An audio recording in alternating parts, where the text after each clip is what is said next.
Oops.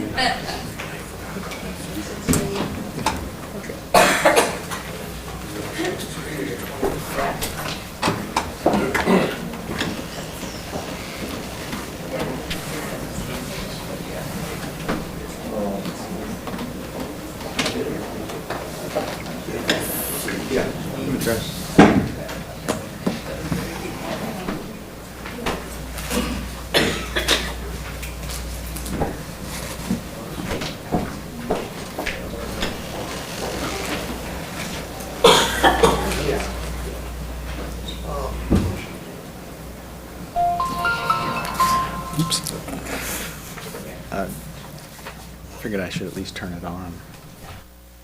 Okay, good. Thank you.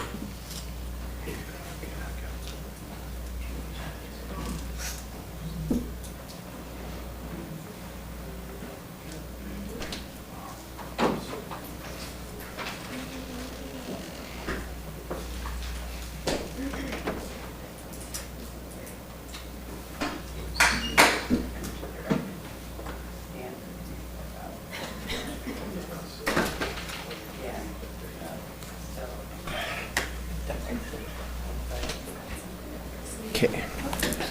Roll call.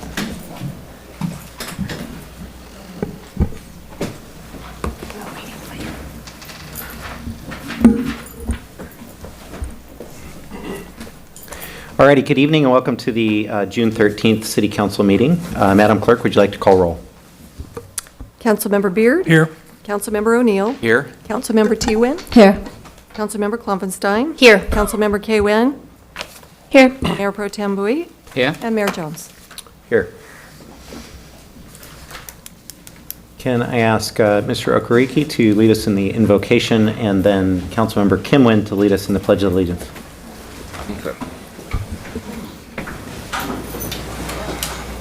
Gracious Lord, we come to you today asking for your support, your guidance, and wisdom as we begin this meeting tonight. Help us to engage in meaningful discussions. Continue to remind us that all we do here today, all that we accomplish, is for the pursuit of truth, for the greater glory of you, and for the service of our humanity and our great Garden Grove community. All these things we ask in thy holy name. Amen. Amen. Lift right hand over your heart and repeat after me. I pledge allegiance to the flag of the United States of America and to the republic for which it stands, one nation, under God, indivisible, with liberty and justice for all.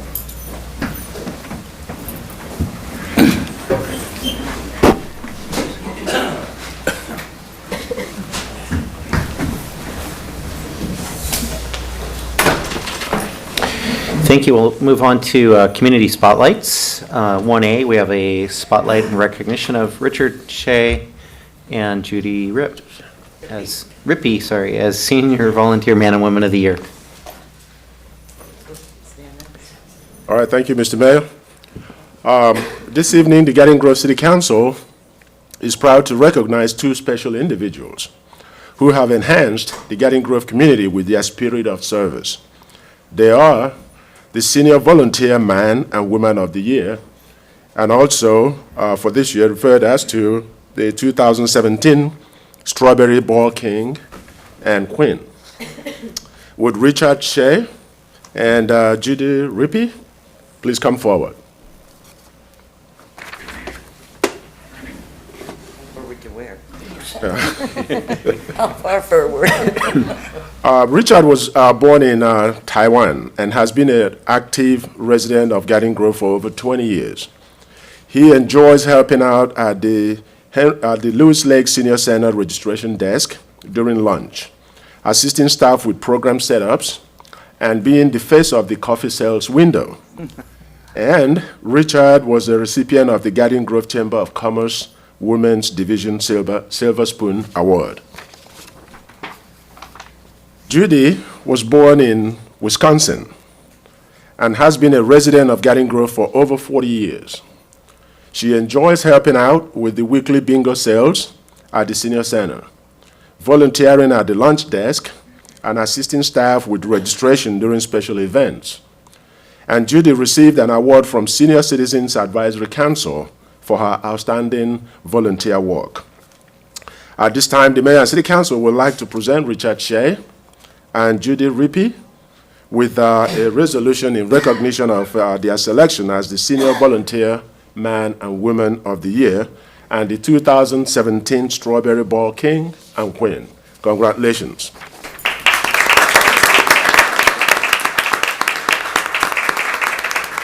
Congratulations, and we have a couple of beautiful resolutions that I'd like to come hand you, and then we'll take some photos. Okay.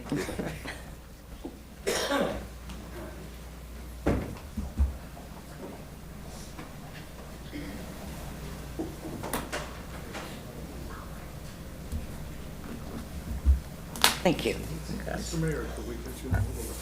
Yeah, do we want, I'd like to hold Oh, council. okay, back over there. Okay, bring them around. Back in. Come back in there. There we go. All right, there we go. This is real life now. Okay. Everybody move in, look like you like each other. I like each other. Closer. All right, and hold on. One more time, hold on. Don't want to cut her out in the back. There we go. And thank you. I think you got it. Mama? What?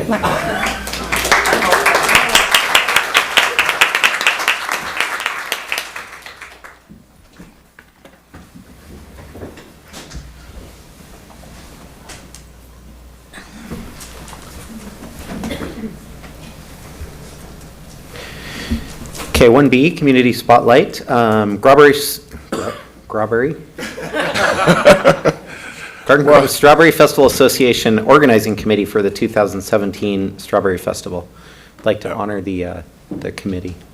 Okay, next, the City of Garden Grove City Council is proud to recognize a devoted group of individuals who have played significant roles in continuing the Garden Grove Strawberry Festival's reputation as a signature event in the community and in the region.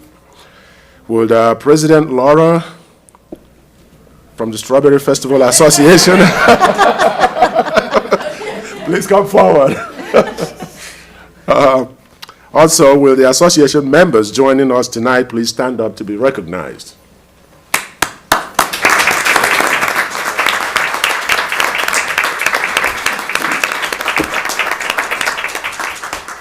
The Garden Grove Strawberry Festival is a non-profit organization dedicated to raising funds for organizations that provide services for children, youth, and seniors. For the past 59 years, community leaders have volunteered hundreds of hours planning and coordinating the Strawberry Festival to give back to the Garden Grove community. An estimated 250,000 people attended this year's festival, with many nonprofit groups benefiting from sales of food and game booths. This year's theme was honoring our community superhero volunteers. The Strawberry Festival also held their annual special Kids Day, when the festival was open a day early to 2,000 kids with special needs for free rides, food, stuffed animals, and entertainment. The nonprofit Strawberry Festival Association has raised over $8 million for local charities since its formation in 1958. From their profits this year, the association pledges to donate around $120,000 to Garden Grove communities. The four-day event, which is the second largest city festival in the western United States, brings out the best of Garden Grove's community spirit. At this time, the Mayor and City Council would like to present the Strawberry Festival Association with a gift of appreciation and recognition for their tireless efforts in organizing the 2017 Garden Grove Strawberry Festival. Congratulations. Thank you.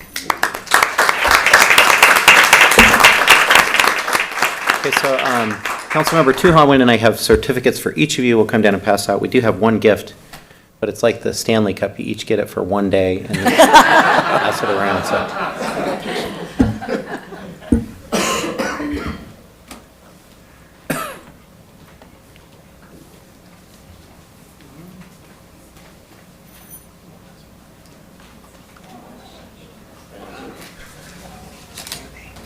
Oh, that's me. The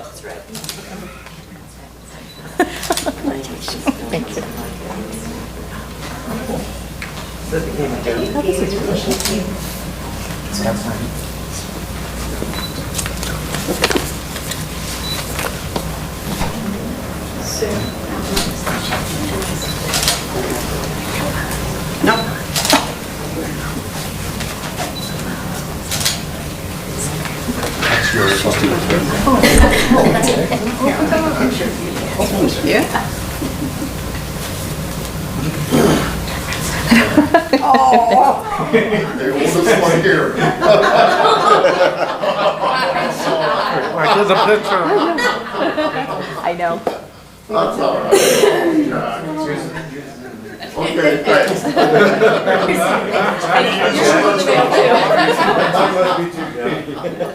Well, I'll tell you what, I've got a shiny gift for Yeah, you can.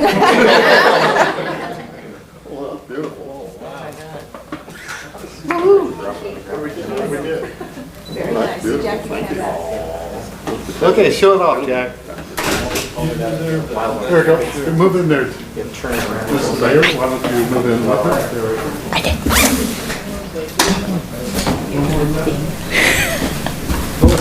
Thank you. Thanks a lot.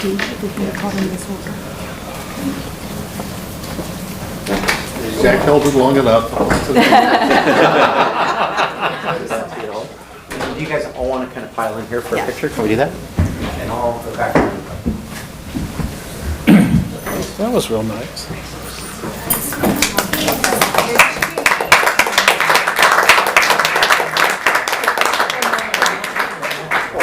Yeah.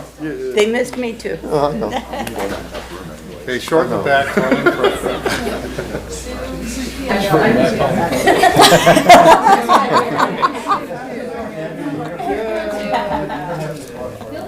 Hey, Josh. There we go. Hey, if you can't see me, you're not in the photo. One more time. Ooh, sorry. I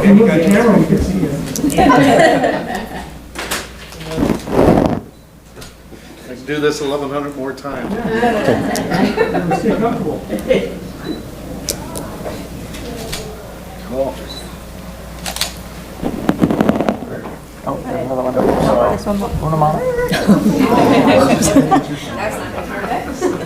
Thank you. Thank you. You guys are welcome to speak, or you can speak on behalf of the group, whoever wants to. Yeah.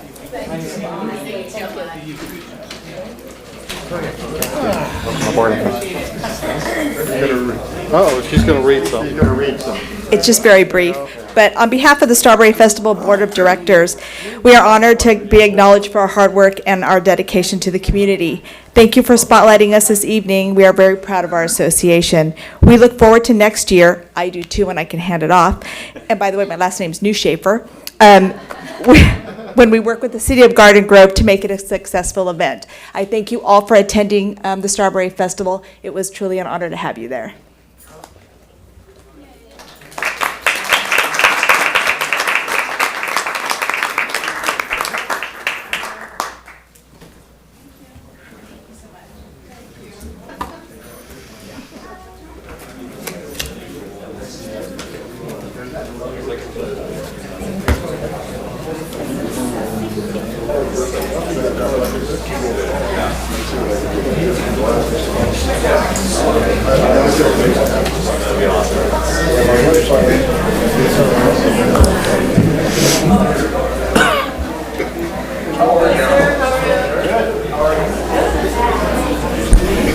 Alrighty then.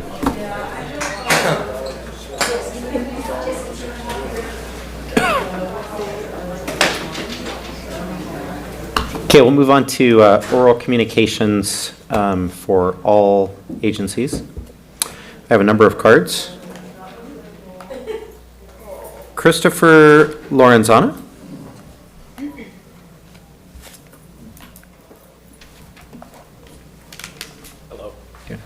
Good evening, City Council. Again, my name is Christopher Lorenzana. I'm representing the U.S. Small Business Administration. For those that don't know, the SBA is a federal agency with a pretty simple but very impactful mission of helping Americans start and grow businesses that create jobs and power our American economy forward. So I'm here on behalf to just offer some support for, I believe, an upcoming item tonight, Steelcraft's proposal to build their second location here in the city of Garden Grove. They've been able to benefit from SBA resources, specifically our Small Business Development Center, and I just wanted to offer the SBA support if that proposal were to move forward successfully, that the SBA would be behind Steelcraft and all of their tenants. I believe that they're looking to fit perhaps 10 to 20 small businesses in this location. Some of the ones in Long Beach have already benefited from SBA services, such as financing or our business mentoring and counseling. And so I believe in that location they've been able to create approximately 80 to 100 jobs, and that would probably be increased here in Garden Grove with the increased number of tenants. So once again, just representing the SBA to let you all know, to let the council know that if they were to locate here for their second location, that the SBA would be ready to support to ensure that those businesses start off on the right foot and can grow and contribute to the Garden Grove economy and community. Thank you. Thanks, Christopher. Mike Daniel.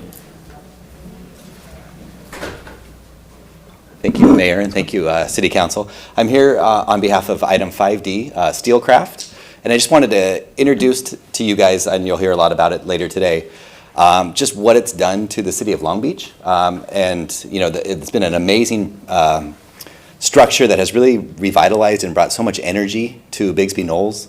And I think that there's so much value that this could add in this city as well. So I had made the connection with Steelcraft and the economic development team, and so you'll hear a fantastic proposal today. So I just wanted to just make sure that you guys are aware of what it's done and what it has potential to do. So thank you for your time. Thank you. Ruben Franco.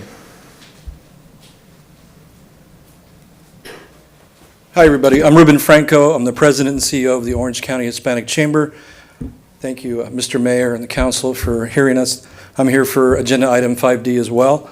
I'm here in support of that project. We've had the pleasure of working with Steelcraft and seeing that project go into Long Beach, and we're very much in favor of seeing that come in here to Garden Grove. We think it will provide economic development, jobs, and quite a big lift. So we rise here in favor. Thank you for your time. Thank you. Good seeing you twice in one day. Yes. Kenda Taylor.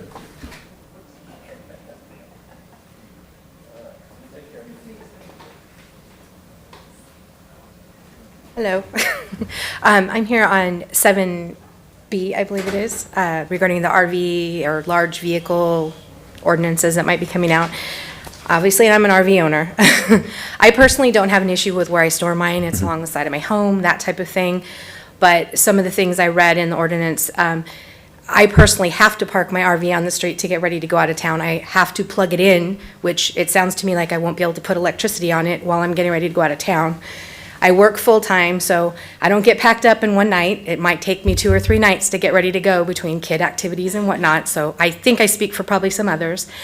So the way I see that, I read it, is that I would have to get a permit for my departure, and then when I get home, I will probably have to get another permit for my return home if I'm going to have the RV there overnight. Let's say we get home at 9 to 10 o'clock at night. So I think that we need to really think about the restrictions that are being put upon the RVs, the responsible RV owners. So I realize there, so we'll move on to the next thing. So I'm sure there are others out there who maybe it's a homeless population where their home is an RV, and that might be part of the issue that's happening now, where actually a friend of mine, when I commented my not being in agreement with this, she said she's having to call at least once a week on people who park in front of her house, and she lives also in Garden Grove. So I would be interested in knowing the calls that are coming in about RVs or whatever the other vehicles are that are causing this. What actually is it? Is it somebody who is calling in because it's that person trying to find a place to park to sleep for the night? Or is it people who are being irresponsible, having lots of people there, somebody who actually might have somebody living in front of their home? I don't know what all those are. So it would be interesting to know those pieces of it if that's what brought this about. So that's that one part of it. There's another piece I read in there that you can't have it parked within 30 feet of a corner. I live on a corner. If I don't park 30 feet, I'm gonna be blocking my driveway. You know, on either side, it's gonna cause me personally, it's gonna impact me. So those were just a couple things. But as far as the homeless part, if they are homeless population that's causing part of the problem, are we just going to then start going and telling the people, move, you're not supposed to be here? Where are they gonna go? So it kind of bleeds over into another issue that I know is another big issue here as well. So just to keep that in mind is, if that's going to go through, and even now, it could be helpful, we need to be handing out information, and maybe we already are, to people to tell them where to go. So if they're parked in front of a residence and they're not supposed to be there, where can they go? You know, are they just gonna move on to another house and get called on again? You know, I mean, it's a bigger issue than just they're parking in front of somebody's home. I think those are the main things. So anyway, thank you. Thank you. Brenda Quintana. Here.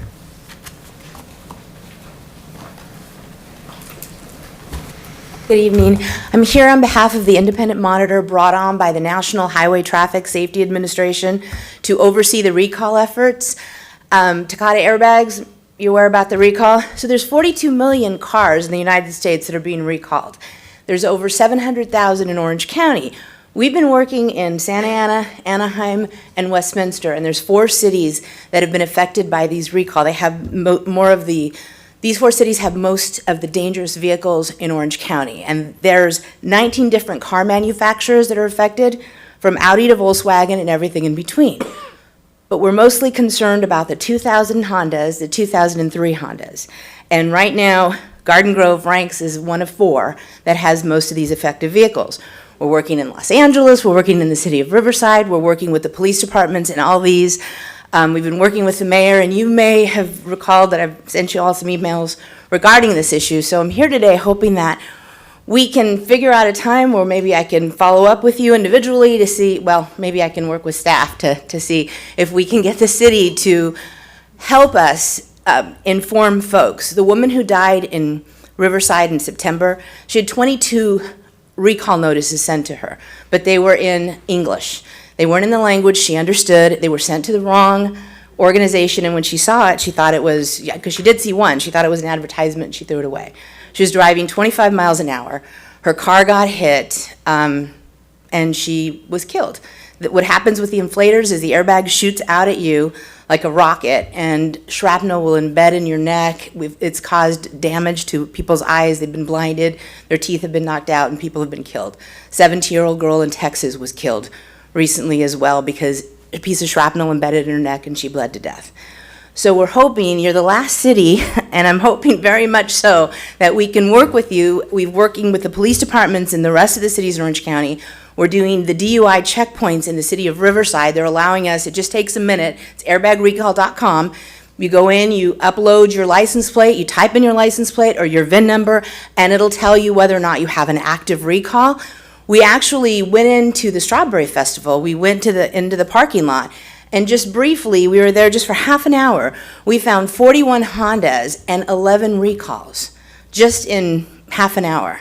So they're out there, and there's a number of them in Garden Grove. So we're hoping you might be able to help us work with your police department and your community centers to get the information out. We have it in a number of different languages, and we have it broken down by zip code, so we know Garden Grove has a number of these Hondas. So thank you. Thank you.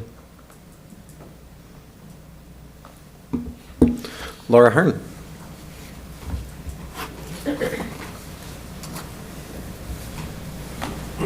Hi. Hi.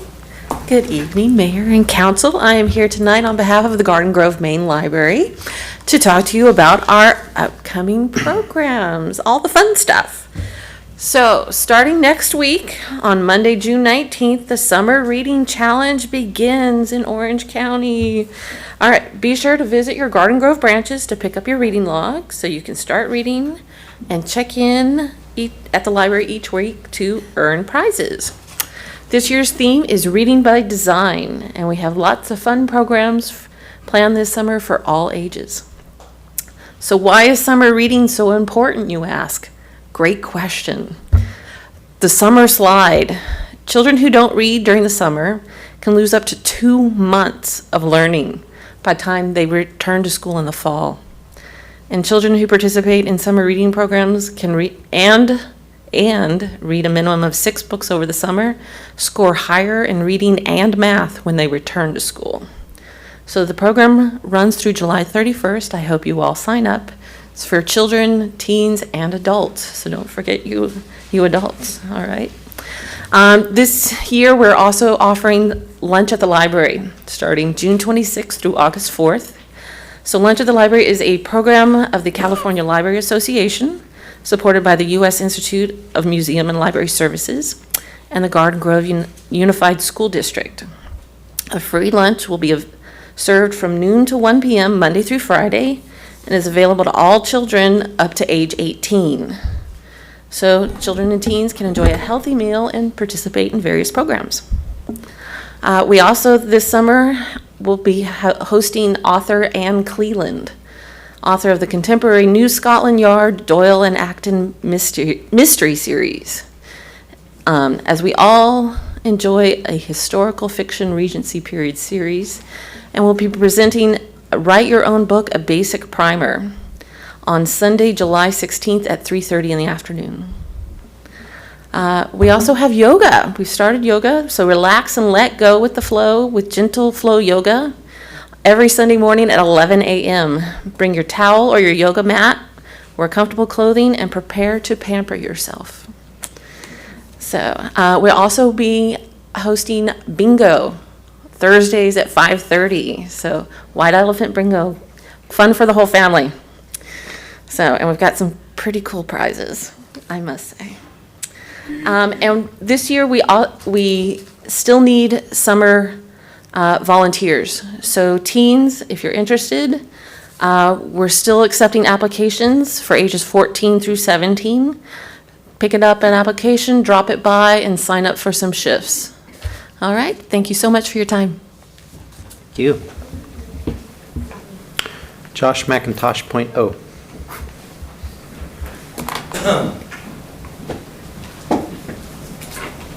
Good evening, Mayor, staff, council, residents, and everybody visiting the city. I want to say thank you, Laura, for that great information about the library. And my summer reading is a book called There's More Beautiful Things in Life Than Beyonce. It's available now. You guys should all check that out if you need some summer reading of your own. Okay, I wanted to talk about a couple of things. Items 5B and 5D, both. These are both projects that sound very exciting and something that I'd support. And both are going to require parking. So we've got a downtown parking lot that's kind of in jeopardy. You know, we just had the Strawberry Fest, and it was full. It was completely full. We've got an Elvis Fest coming this summer. It's going to be completely full again in August. And we don't know what's going on with that. We haven't heard anything back about this traffic survey, the parking lot survey. I know personally that a lot of the Main Street merchants are very concerned about all of these things. Nobody's sure of what parking arrangements have been made for these large-scale events. It sounds like we've got a lot of great stuff ahead of us, but we still have questions about, you know, one of the number one things, parking. So love to hear about that, love to hear back from you guys. And also, if there's any way you can share these things with us before a Friday evening announcement, notifying us that all these things are coming up. It's like, oh, okay, you know, obviously people have been working on this stuff, but we get notified on Friday evening. It's like, okay, possibly 10,000 people coming. You know, the steel case thing sounds great. I know that there's people on Main Street that are worried about this. Like, oh, you know, is it going to take away from our business? And I don't know. I just know that a lot of people would love to hear about things sooner, be able to talk with you all and staff about these things sooner. And otherwise, they sound great, like great ideas.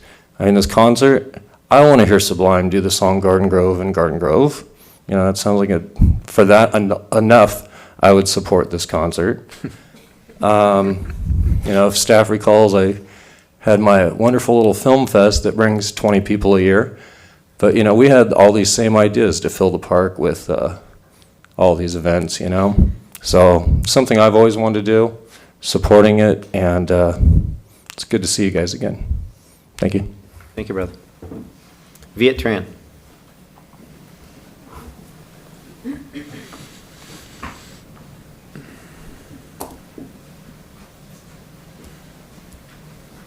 Good evening, City Council. Viet Tran with LFA.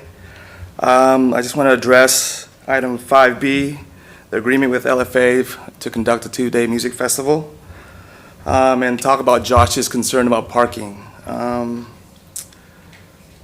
We understand that parking is a big concern for this event, and we are, you know, if it goes through, we will secure parking agreements to make sure we have sufficient parking for the attendees. If we have to bus people in, we'll shuttle them in.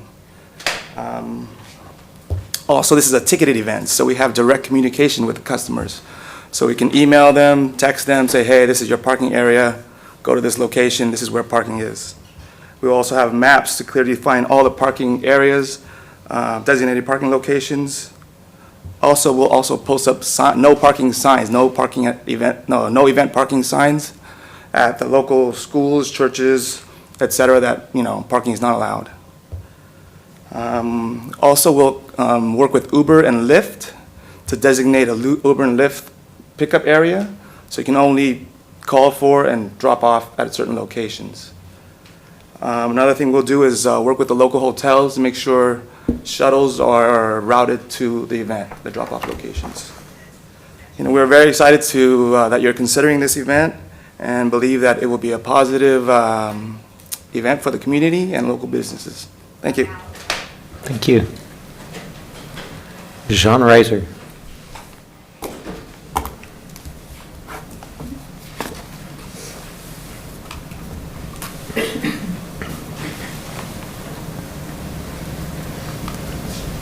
Good evening.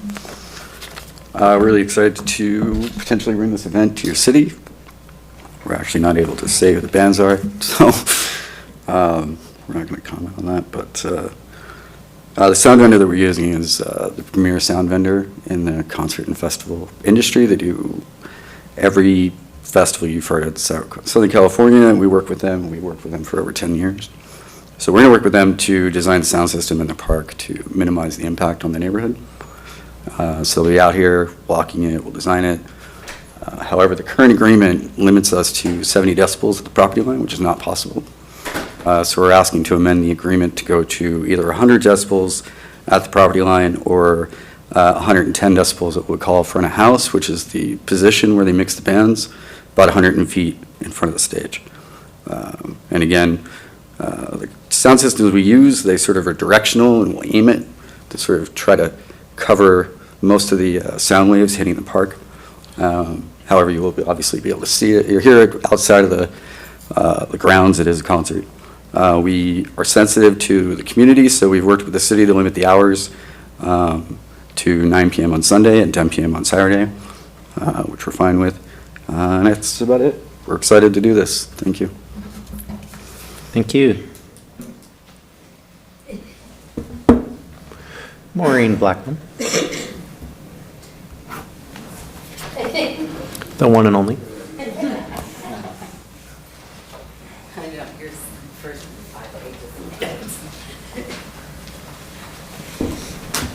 Hello, Mayor and Council. First, I wanted to thank the Mayor, City Council staff, and our board members, and most importantly, the neighborhood residents that came out to the 14th Annual Garden Grove Neighborhood Association Backyard Barbecue. Well, it wasn't a barbecue taco. That was another year. We all came together for one thing, to really learn about our city and learn about each other's ideas for it, and I think that's commendable. I thank you all. I know everybody's got full plates, and to spend the day with us, very meaningful. Thank you. I wanted to also speak about the steel case. I was able to go over on a reconnaissance mission to the Long Beach project. Everyone's got a job to do. So I went and ate and drank on the behalf of the city. I noticed that there was a diverse population, young, old, ethnically diverse, from babies to geriatrics. And I really think that that project could enhance our area, bringing all the diversity together. Even though they were community tables and I'm not really warm and fuzzy, I didn't have a problem with it. And I really think that it will enhance Main Street, not detract from it. I looked around to see, well, would these people be in Doug's or would these people be in Azteca? And I felt like it was more of a crowd that would only be brought to the area and not detract from it. So I'm really excited and supportive of it. The FLA project is, I say, go big or go home. It's been no secret that we wanted to do, or the cities wanted to do, a large concert in that area. And I say, might as well test the system now and see if it sinks or swims. So I'm a go for that one as well. Thank you. Thank you. Last card, Charles Mitchell.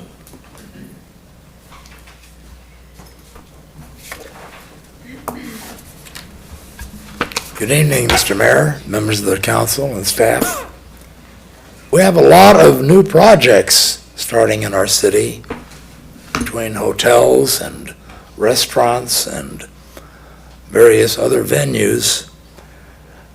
The question is, are these good neighbors? Are they going to be someone that we're going to be proud to have in our city?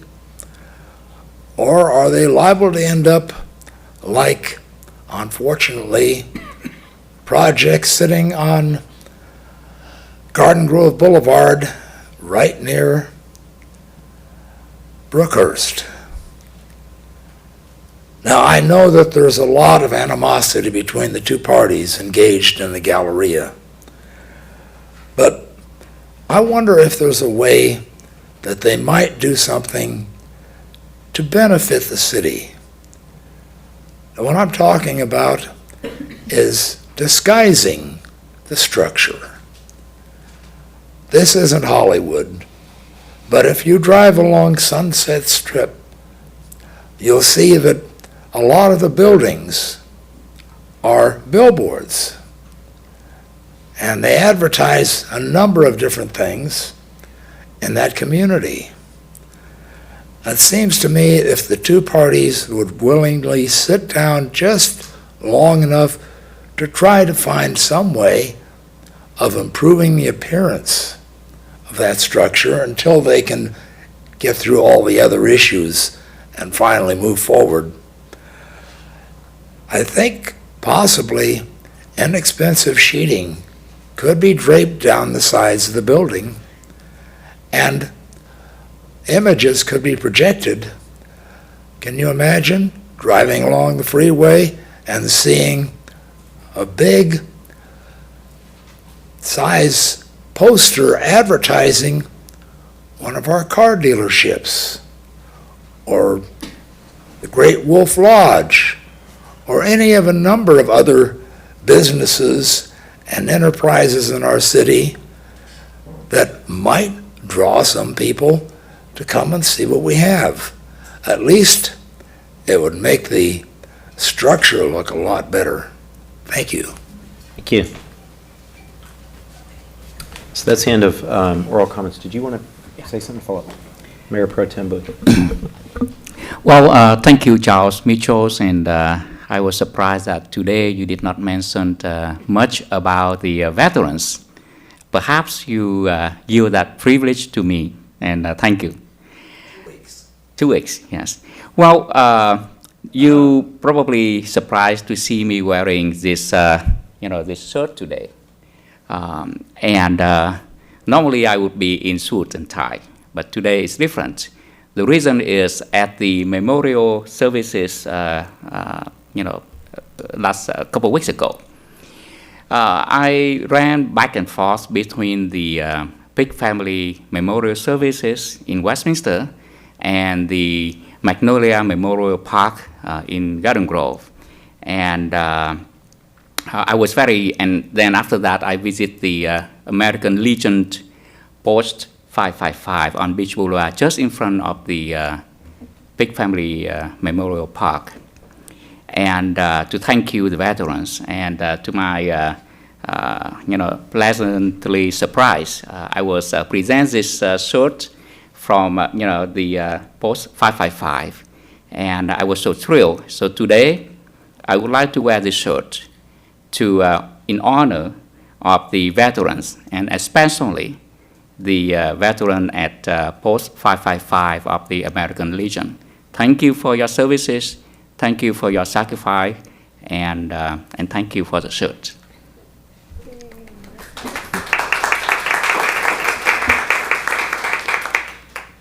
Okay, we'll now recess City Council and move on to successor agency. If you want to hit that tab on your screens. Madam Clerk, would you like to call roll?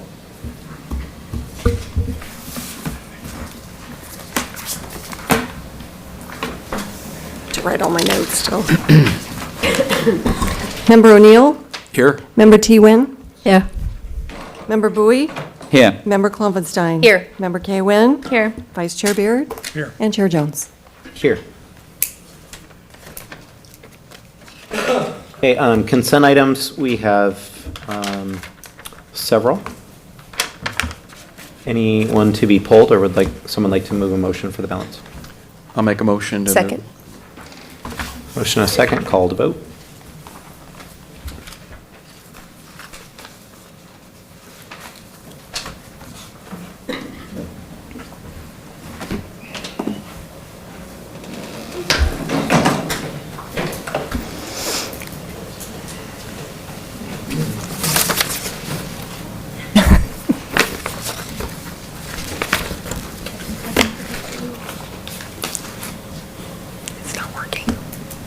Motion received, 7 yes votes. We have no public hearings and no items for consideration. Any matters from agency members? Seeing none, we will adjourn back to City Council. And in fact, I think Terry is now, when you want to do this? Sure, if you'd like to. Okay. We're going to take a 5-minute break, and we're going to recess to go enjoy some cake for Council Member Stephanie Klopfenstein's birthday. So we're going to recess over to the what you call it, the Constitution Room? Cake room. cake room.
Okay. Oh, boy, I better just stay quiet the rest of the day.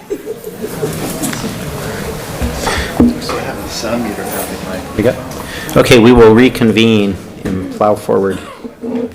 Moving on to consent items, it's recommended that items 3A through 3I are acted on in one motion unless someone would like to pull an item.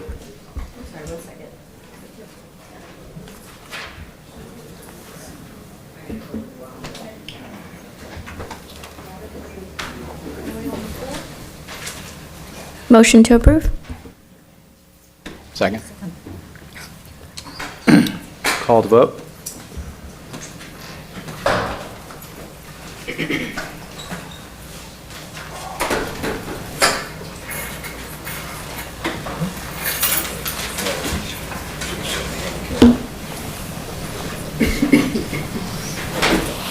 Motion received, 7 yes votes. Okay, moving on to 4A. Approval of fiscal year 2017-18 budget and adoption of the resolutions initiating proceedings for levies. Are you going to read it? Sure, I can. You want me to? Okay. For the levying of assessments for fiscal year 2017-18, approving the engineer's report, and setting the time and date to conduct a public hearing for the Main Street Assessment District Number 1. And Ms. Neal is here to give the staff report. Thank you, Mrs. Pomeroy, Mr. Mayor, and members of the City Council. In March of this year, the Main Street Commission approved the fiscal year 17-18 budget for ongoing services such as landscaping and minor improvements. The proposed budget reflects no increases in assessment and remains at $19.92 per linear foot. Per the Landscaping and Lighting Act of 1972, the City Council must approve the proposed budget, direct staff to initiate assessment proceedings, and approve an engineer's report. The assessment will raise approximately $27,000 in revenues.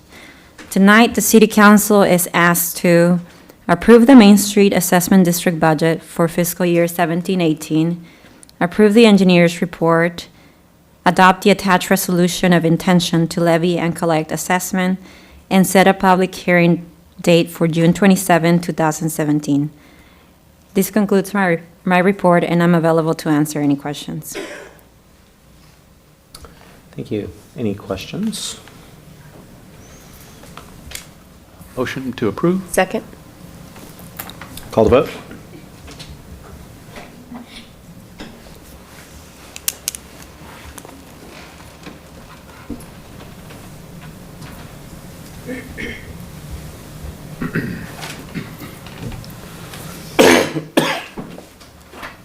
Motion received, 7 yes votes.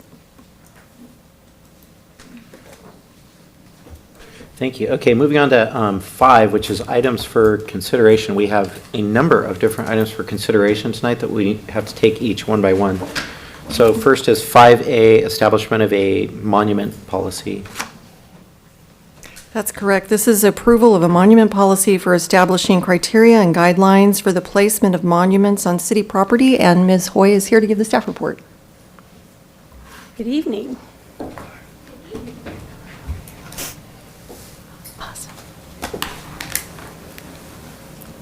Good evening. Well, Mayor and members of the City Council, about 6 months ago, I think last October, we were here and we talked about the creation of a monument policy. And at the October 25th meeting, the City Council directed staff to develop a policy that would establish criteria and guidelines regarding the placement of monuments upon city property. Specifically, the policy was to address the city's receipt and maintenance of monuments from a private entity, provide a definition of what monuments are, and to establish a policy for the consideration and acceptance of such pieces. At the meeting of May 3rd, 2017, the Parks, Recreation, and Arts Commission considered and unanimously approved the attached monument policy that recommends a policy for the City Council to adopt this evening. By placing monuments on city property, the city intends only to engage in government speech, and it does not intend to open a public forum for free speech activity. It really is meant to be a commemoration rather than an instigation or some kind of an action. It's important to note here that the City Council would have the discretion to reject a proposal for any monument and/or to determine the appropriate size for any monument. Also, that monuments be limited to circumstances of the highest community-wide importance and that they be significant and minimize any conflict. So what would be a monument for us? A monument would consist of various items. They are more than just statues. They are markers, statues, fountains, gardens, whatever would be accepted by the city. Additionally, monuments would be made of approved materials. They would have to be of appropriate size and dimension for the location, and the materials should take into account the long-term care of the monument. The city may accept any monument as its recognition of significant events or people, or to provide information from the city on topics that are approved by the city. Example of this would be contributions of individuals or groups who make a substantial impact upon the city of Garden Grove or the county of Orange. Anytime the city has a position on topics of interest to the community as determined by the city council. The history of Garden Grove itself or the United States, historical or cultural influences upon Garden Grove, the native flora, fauna, and wildlife in and of Garden Grove and the greater Southern California area, local innovation or creativity that has contributed to Garden Grove's growth and prosperity, or other criteria that is selected by the City Council and set forth in an amendment to this policy. So how would we administer the acceptance of these monuments? The City Council would have the sole authority to approve and accept a monument, and the Community Services Department would facilitate bringing a proposal for a monument forward, and that would be in concert with the city's Public Works Department, because they are the department who actually installs and maintains those monuments.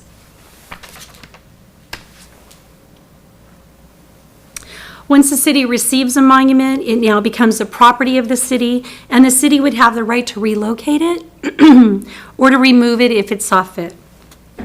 Also, this policy would require that the donor of a monument provide the necessary funding to cover the cost of processing the monument, including the review, design, fabrication, and installation, as well as the long-term maintenance of the monument.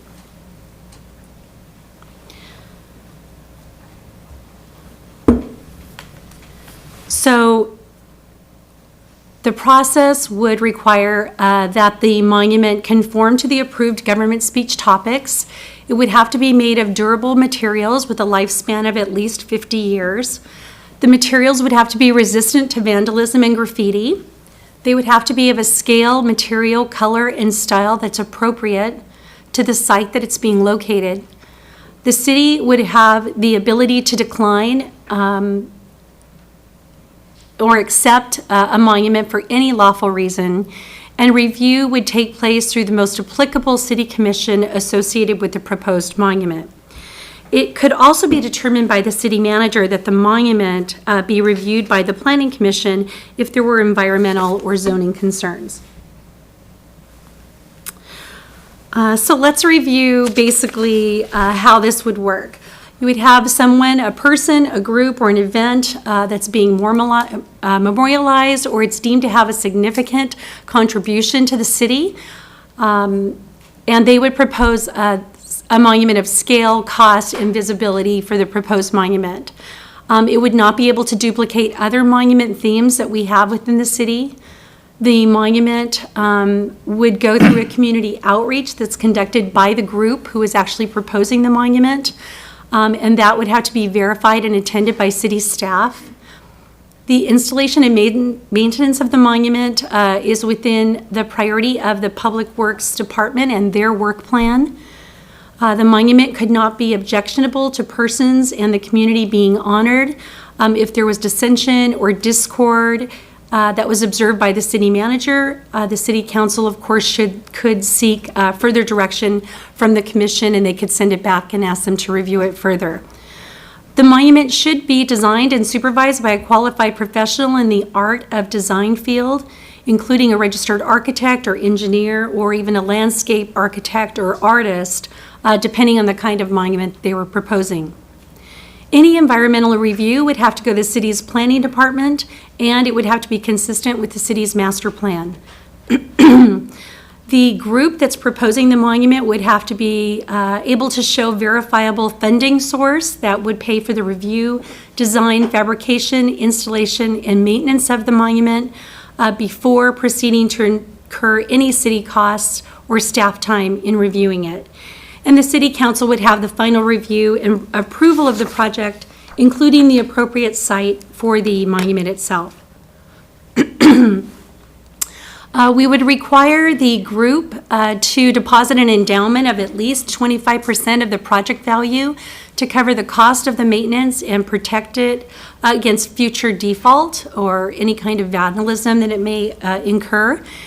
And while it is less desirable for the city, we would accept an agreement with the group for them to actually maintain the monument in perpetuity according to city standards if they were not able to come up with that cash endowment. Monuments are really only to be placed in parks or plazas, and although due to the unique features of a couple of locations, we would not allow them at the Community Meeting Center, at the Courtyard Center, or at Atlantis. Also, in smaller neighborhood parks, the monument would have to have a direct connection to the neighborhood, and public medians would be reserved for monument markers that honor city employees who have died in the line of duty. Often, well, I wouldn't say often, but there are times when we would have people suggest that they were donating a work of art rather than a monument. And in those cases, we would require that it be designed and crafted and supervised by a professional artist because it would be considered public art. And that type of art would be reviewed by the Park, Recreation, and Arts Commission. And then they would make their recommendation to the City Council based on its merit and its ability to sustain over time. From time to time, the city may honor employees who die or have died in the line of duty while serving with the city by placing a memorial plaque near or at the location of the employee's death. In those cases, we would contact the nearest property owner, make sure that they're okay with it. If they had a problem with it, we would try to relocate it to the closest area and public sidewalk or right-of-way area. So that basically summarizes the proposed policy. Staff is available to answer any questions that you may have. And tonight, we would ask that you approve the policy and that it be implemented for all future monuments. Thank you, Kim. Any questions of staff? Kim, these are not public hearings, these are items for consideration, so it's just for our own internal discussion and action. So whatever you want to. Oh, I was just going to say that it looks like a lot of time was spent on this, and I appreciate the work that was done.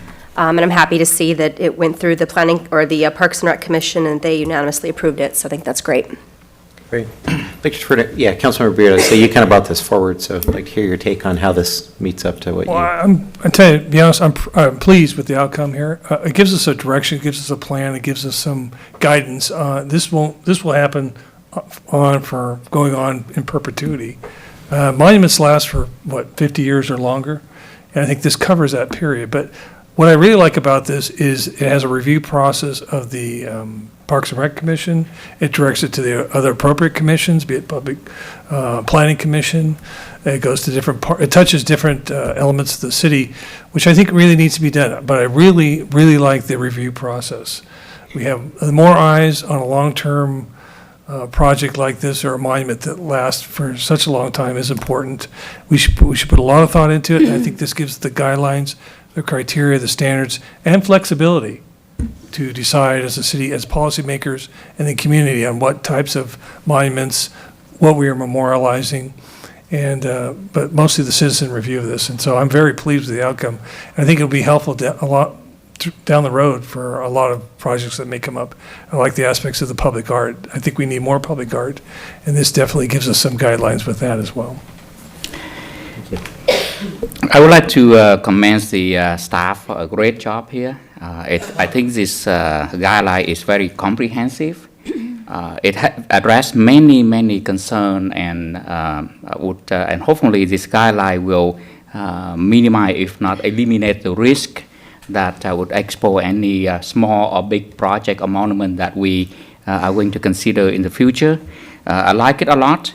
A lot of this have been very well thought, and I think this staff has done a great job. I would love to support this.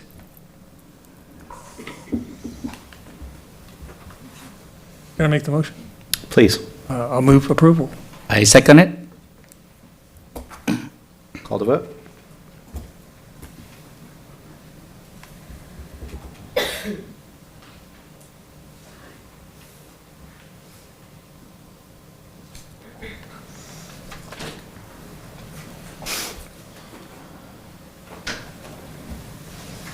Motion received, 7 yes votes.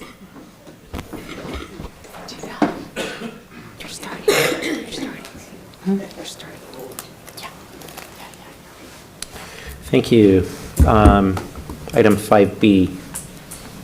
Item 5B is an approval of addendum number 2 to the agreement with LFA to conduct a 2-day music festival at Village Green Park on August 5th and August 6th, 2017, and Ms. Palayo is here to give the report.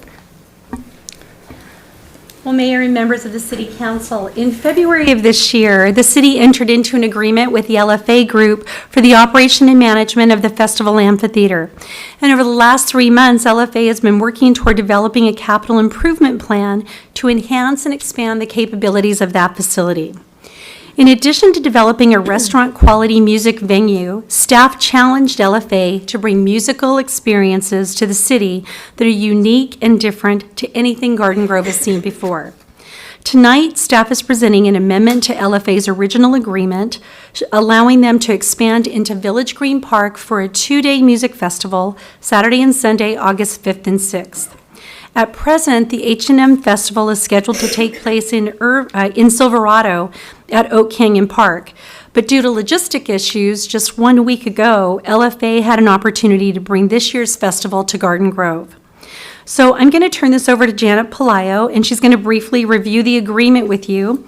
But I would just like to mention that to capitalize upon bringing this festival to our city in such a short time frame, there are many details that still need to be ironed out. So the Community Services Department, the Police, Fire, and Public Works Department will be working closely with LFA to ensure the most organized event. Good evening, Mayor and members of the City Council. I will be going over some of the significant provisions of Addendum Number 2 to the agreement with LFA. As part of this addendum, LFA agrees to reimburse the city for all staff support and direct cost. As outlined in Section 2 of the addendum, LFA will be required to pay an initial deposit to the city in the amount of $50,000, and that will be paid 30 days before the festival event. After the music festival, LFA is to reimburse the city the remainder, if any, of city cost. Reimbursable costs include all direct and indirect costs incurred by the city in conjunction with setup, operation, tear down, and cleanup of the festival, including but not limited to city staff and contractor costs and loss of rent from facilities within Village Green Park.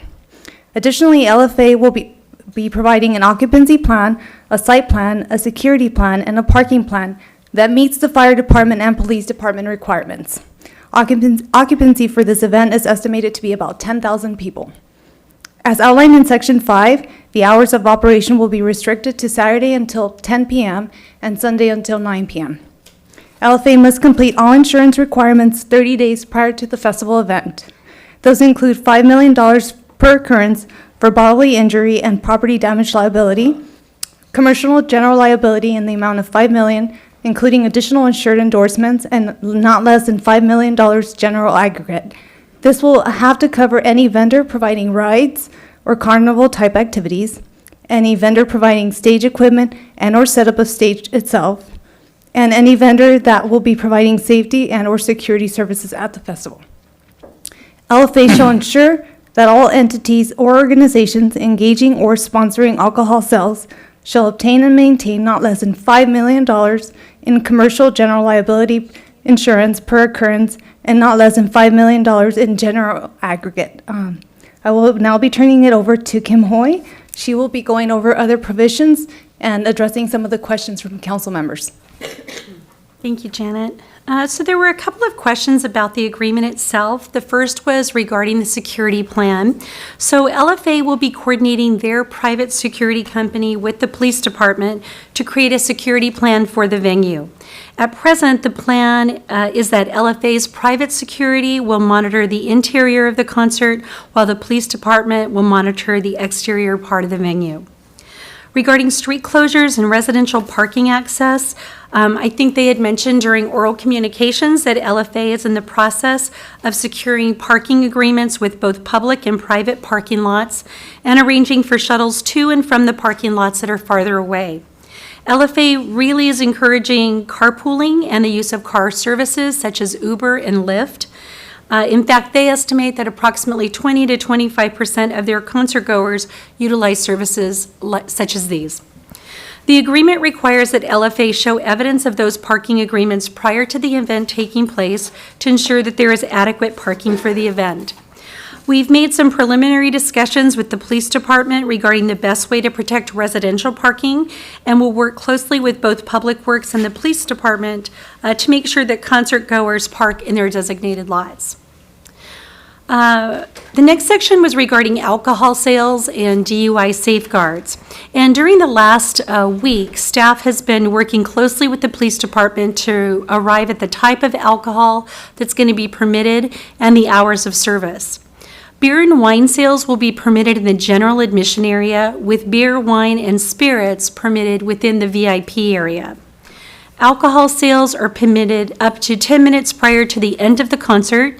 And it was concluded that when combined with the time to actually escort people out and get them to their cars or their car service, that these hours of service should be sufficient to safeguard the community.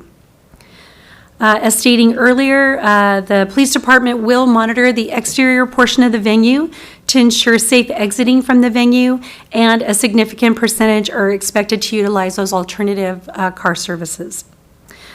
There was a question regarding neighborhood notification and impacts to churches such as St. Columban's, the Methodist Church, and even the Baptist Church. The agreement requires that LFA notice all affected residents, churches, and businesses within a reasonable distance from the park at least 30 days prior to the event. We kind of use the Planning Commission as a guide, and I believe a public hearing notice would require a 300-foot radius from the property, but staff is going to require a 600-foot radius from the park, and that everyone within that area is notified. LFA will be coordinating neighborhood meetings with the churches, businesses, and residential properties that surround the park. And in fact, they've already begun contacting the churches and have reached an agreement with the First Baptist Church for use of their parking lots, and they have prearranged the time for the sound checks on Sunday as to not interfere with their service. Regarding noise, LFA has requested that the community event, as they mentioned earlier, that it be exempt from the city's noise ordinance and allow for greater amplified sound of up to 100 decibels. The city attorney is here tonight to speak to this point for further clarification, if you have any questions about that. There was also a question regarding venue capacity. Both Police Chief Todd Elgin and Fire Chief Tom Schultz are here tonight to answer questions regarding this event. At present, LFA has met with the fire marshal, and it's our understanding that for this first concert that the fire department feels comfortable with a maximum occupancy of 10,000 concert goers. At any one time, I know there was a question, how does that compare with the Strawberry Festival and the number of people that we see there? We don't have exact numbers on the Strawberry Festival.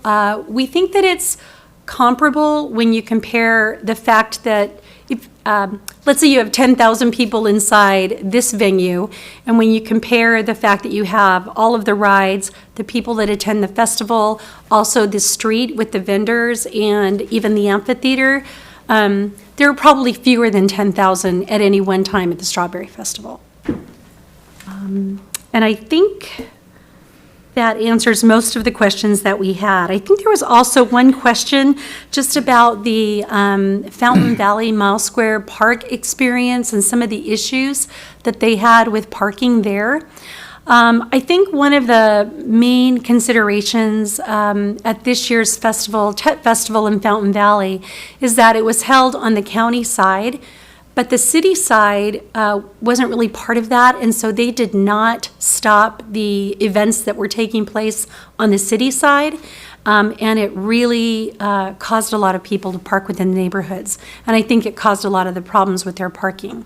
So the hope here is that we're going to have prearranged parking areas. On your ticket, it'll say, you're supposed to park in parking area A. And hopefully we'll have sufficient parking control so that if you try to park in the wrong area, you would be directed to your other areas. And then we'd also have no parking in the area surrounding it. So we're really doing the best that we can to try to prevent that. I don't think that it's 100% preventable. I think, some people are just going to park in the neighborhood, and we're going to have to try to deal with that if that occurs. So I think that concludes staff's presentation, and we're available to answer any questions that you might have. Thank you. Any questions of staff? Yes. Stephanie. I think my two top questions, obviously I'd like to hear more about the increase in decibels at the concert, and I think that's Omar, but specifically if we could also talk about the porta potty issue and just the sanitation issue. How many, where would they be, how would that be set up within a concert venue? Well, I'm going to turn that over to Janet, but I think, Terry, could you possibly put that map back up? Sure. In case Janet wants to refer to that? Thank you. So as part of the diagram that you have in front of you, there is all the different components that way that they set up also for the Strawberry Festival. They will be required to have on-site porta potties, and that'll be based on occupancy. So both our Public Works Department and the County Health Department will have some suggestions of what that number of porta potties will be. So there will be designated areas, and our environmental team from Public Works will also be part of the discussion to make sure that the setup of those are done in a way where it's not going to impact the turf or any of our sewer drains. So there's a lot of involvement from staff to make sure that everything is set up correctly. And I believe in the site map, they have indicated a section for that. But I think the goal is that if they do, with the agreement with the Baptist Church, there might be some logistics changed out to add more porta potties. So those are still final touches that need to be arranged, but staff will ensure that there's sufficient porta potties. We would be getting those updates. We would be getting those updates once they are added to the plan, if you will. Once we have a final plan, as well as including a security plan, parking plan, we'll make sure that we communicate that to the council. Those all still need to be received by staff, and we will review those. Both the fire and police department need to approve that, and then once we have those approved, we'll make sure to get those to you. Okay, very good. And then my other question was again about the sound increase. Yeah, so the municipal code has maximum decibel requirements for different types of uses. And for industrial commercial, the highest level of decibel permitted is 70 decibels. There is a separate provision of the chapter on noise that authorizes the city council by permit to exempt and to approve higher decibel levels. And so section 8.47.070 of the municipal code permits the city council to exempt it for permitted community activities or events. And what we have before you is basically a permit to hold this event, and in this agreement, you can actually increase the decibels from 70 to, I believe they requested 100. So that's within the purview of the city council. The agreement has 70 because that's what our municipal code has as a base, and that's what we use in putting it together. We have the request of the applicant, so to speak, and it's really up to the city council to grant that permission or leave it the way it's written. Okay, thank you. Just to clarification, what did they request on the decibels? Was it 100 or was it higher? I heard 100 when the gentleman came to the. Okay, I didn't know if to it the was in podium. writing somewhere or not. So if we do a motion tonight to do that, we want to know what we're setting it at. Yeah, if you would like to increase it to 100, then the motion should include that the decibel levels be increased to 100, because there's two sections on the agreement that has the 70 standard. And so we need to go back to the agreement and revise it per the city council's direction. Thank you. Thank you. Mayor Pro Tem. I have a lot of questions, and obviously this is right in District Number 4, affecting a lot of my constituents. So I have to, make sure that I do diligent works and make sure that I serve them appropriately. Unfortunately, I was only notified about this event only a couple days ago. When the agenda was being released is when I was aware of this huge venue, 10,000 people. It really made me very nervous. Now, I am really excited about a lot of new project, new construction, new business, and I think it is a good sign that our city is growing, is healthy, and I really, really like it. I'm proud of our city growth. However, at the same time, I'm elected by my resident to make sure that I serve them, and public safety and quality of life is always a top of my priorities. And so is the question. First of all, from now on, I really wish, and we will come back and address this as a different council meeting, no more this type of rush and, up to the last minute inform of the publics and even inform of this council on big project like this. We got to have a lot more time to deal with this, to understand the impact, and come up with remedies to address them before we can vote on it. Today, I feel like we are putting the horse before the cart.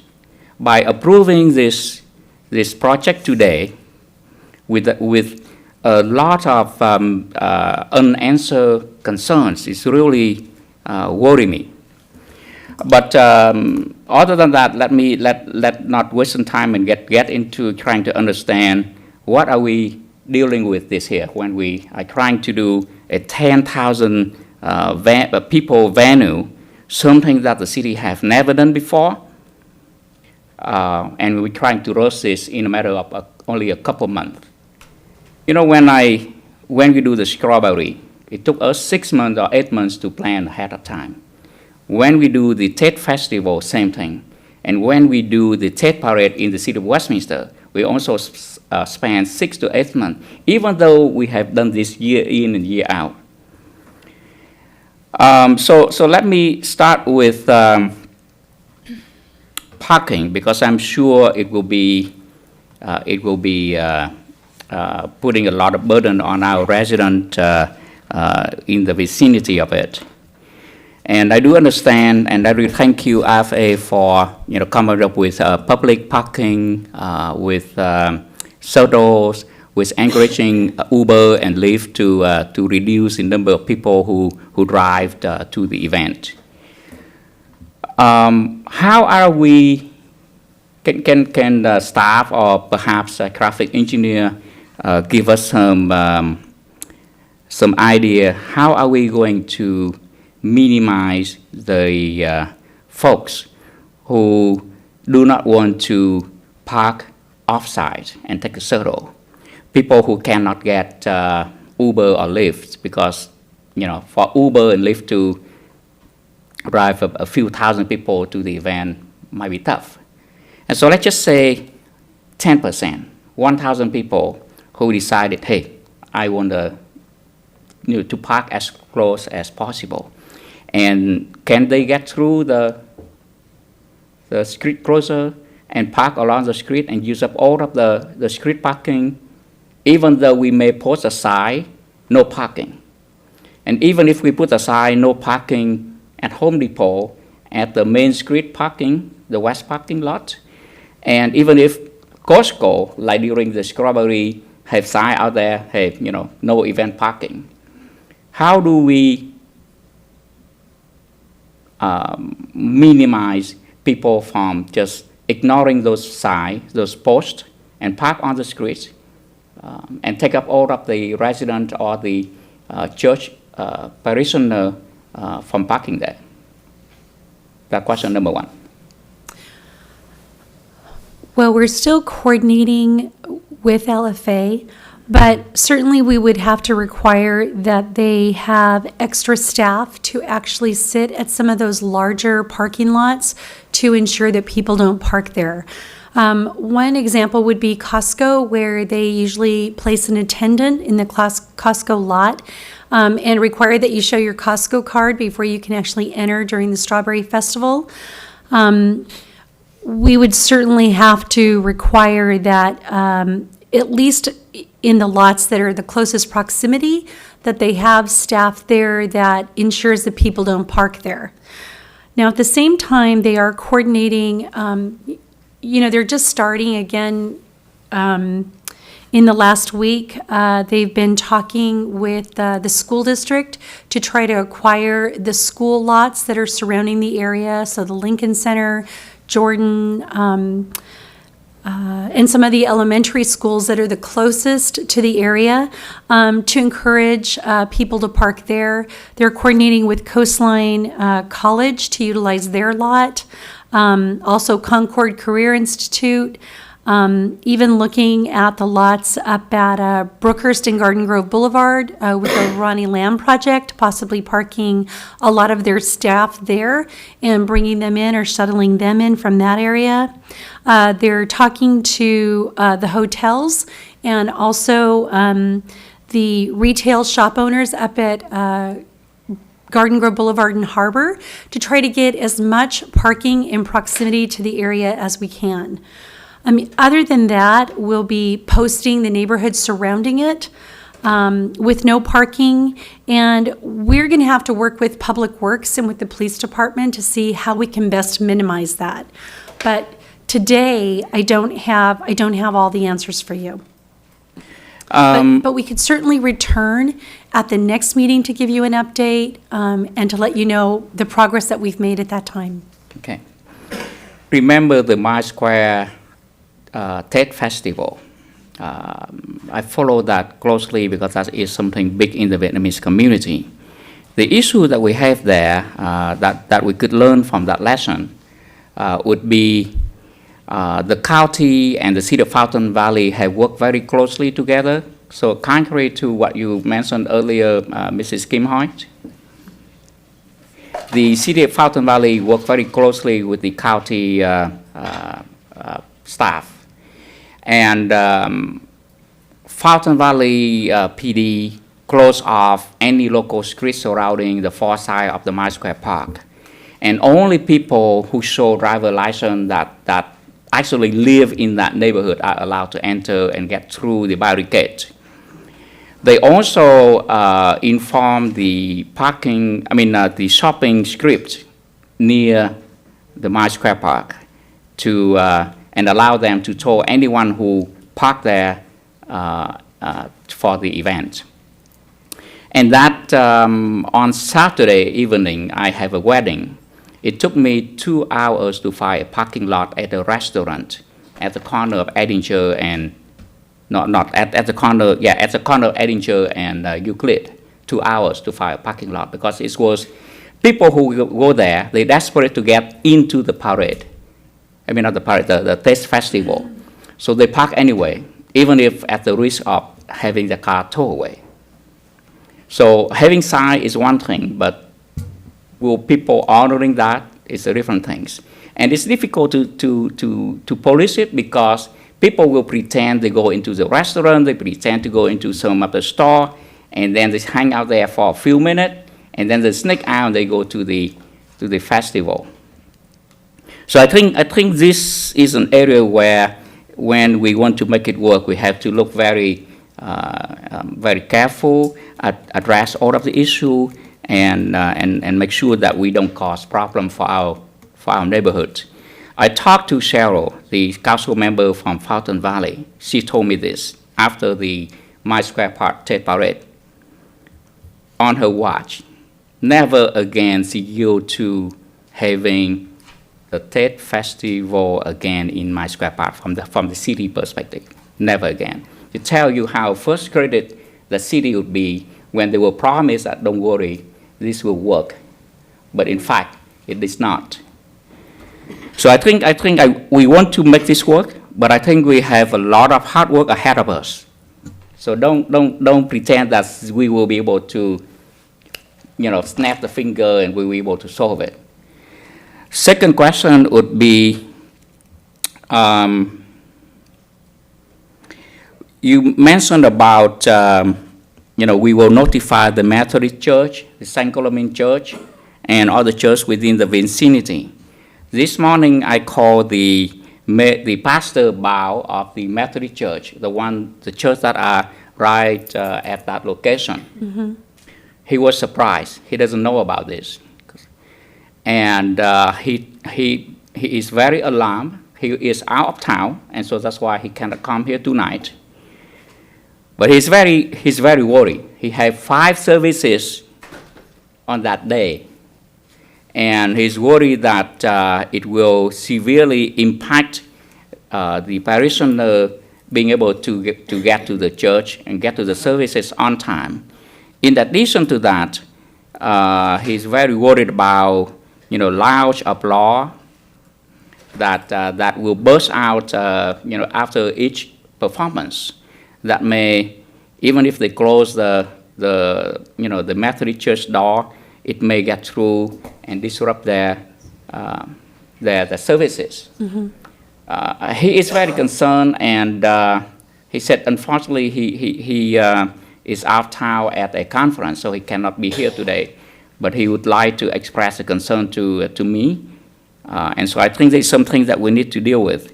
Now, I also tried to contact the fathers at the St. Columbine Church, but given such a short notice, I was not able to reach them in time, so I just left them a voice message, and I do not know whether they will have any concern or not.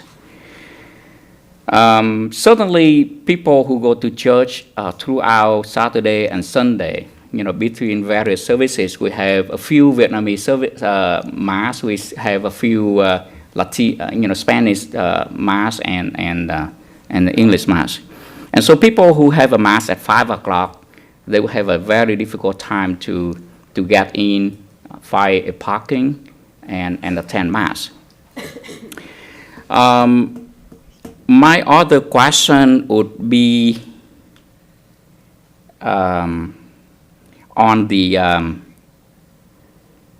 increase for noise level to 100 dB.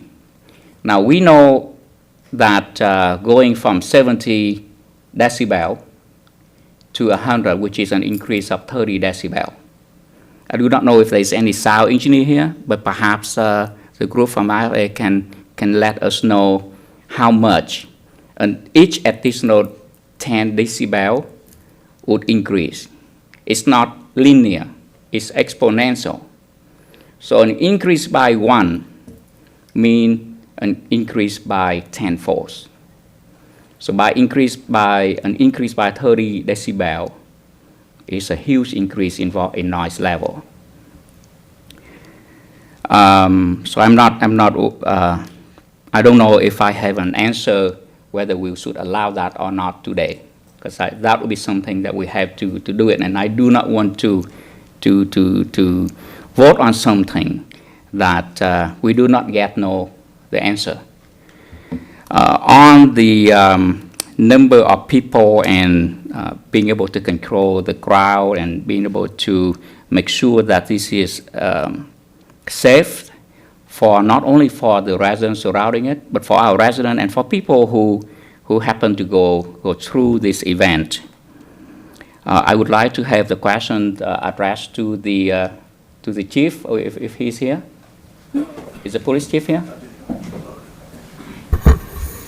Go ahead, Councilor.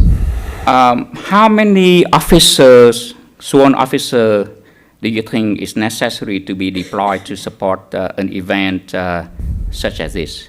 I think our primary concern will be the outside of the. I think at this point, we're still trying to figure that out, but I can tell you it would be anywhere between 20 and 30 plus because of the shutting down of Main Street, that it might include some explorers as well. And how long will they need to be there? Depending on the hours of the event, and I'm not even sure what that is, but it would be, I would imagine, a couple hours prior to and up to an hour or two after. So if they start at noon, with the concert start at 1 and close at 10, that would probably be from, let's say, 10 in the morning till midnight? Yes.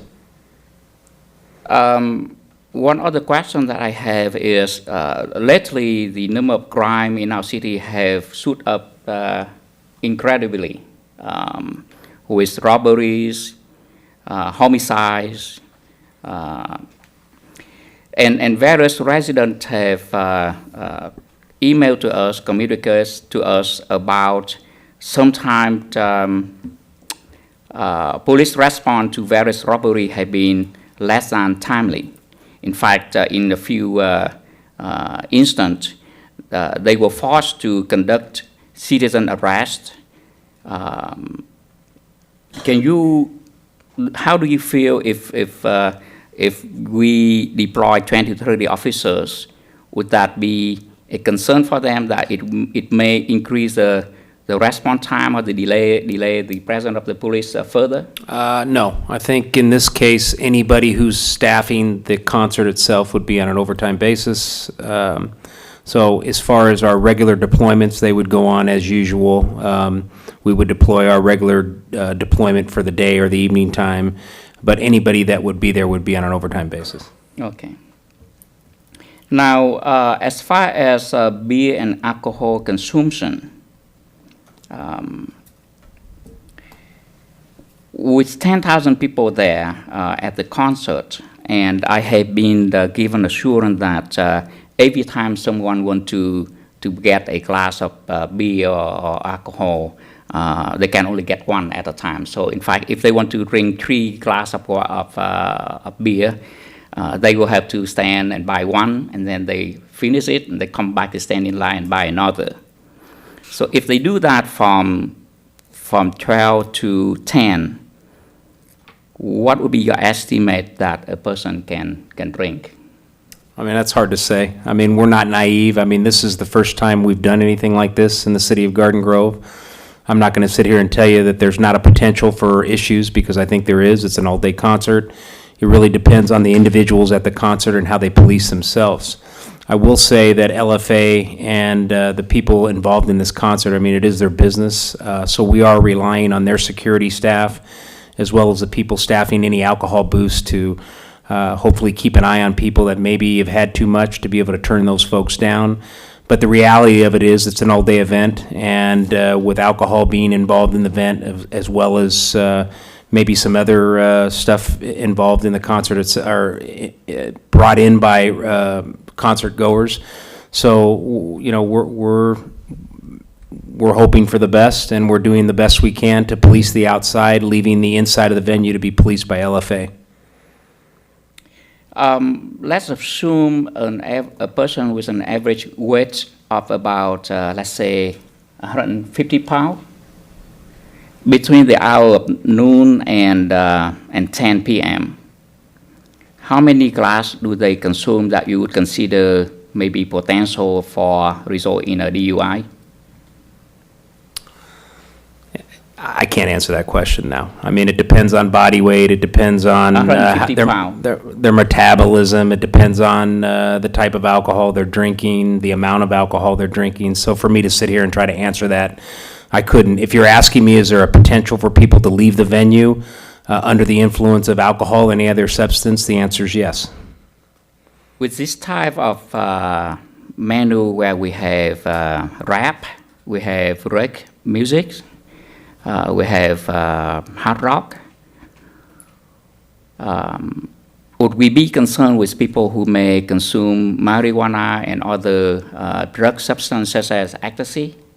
I think that's true with every concert. We, especially any concert like that has the potential for that. So yes, we are aware that that type of substance could be there, and the potential for that substance being used on the grounds is there's a potential for that to be happening on the grounds. Yes. So if I would like to support this venue, what would I want the city to support this? What PD effort would be necessary to minimize or eliminate the potential increase? And I said increase because there's always DUI, out there on the street. We cannot avoid it. But if we want to minimize the potential for increase in DUI activity, what do we need to do from your professional perspective? I think it's unrealistic to think that we should have checkpoints or anything like that outside the venue. I think it would certainly slow the ingress and egress of traffic coming in and out of the city. Our primary responsibility is going to be security along the perimeter to make sure that if there is an issue, it doesn't bounce out into the residential area, into the churches. Our primary responsibility will be crowd control. It will not be DUI enforcement, checkpoints, or anything of that nature. We just simply do not have the resources to do that. If we don't have the resource to do that, then how would we be certain that there won't be any unfortunate event where someone intoxicated and driving under influence and hit someone? We have no control over that.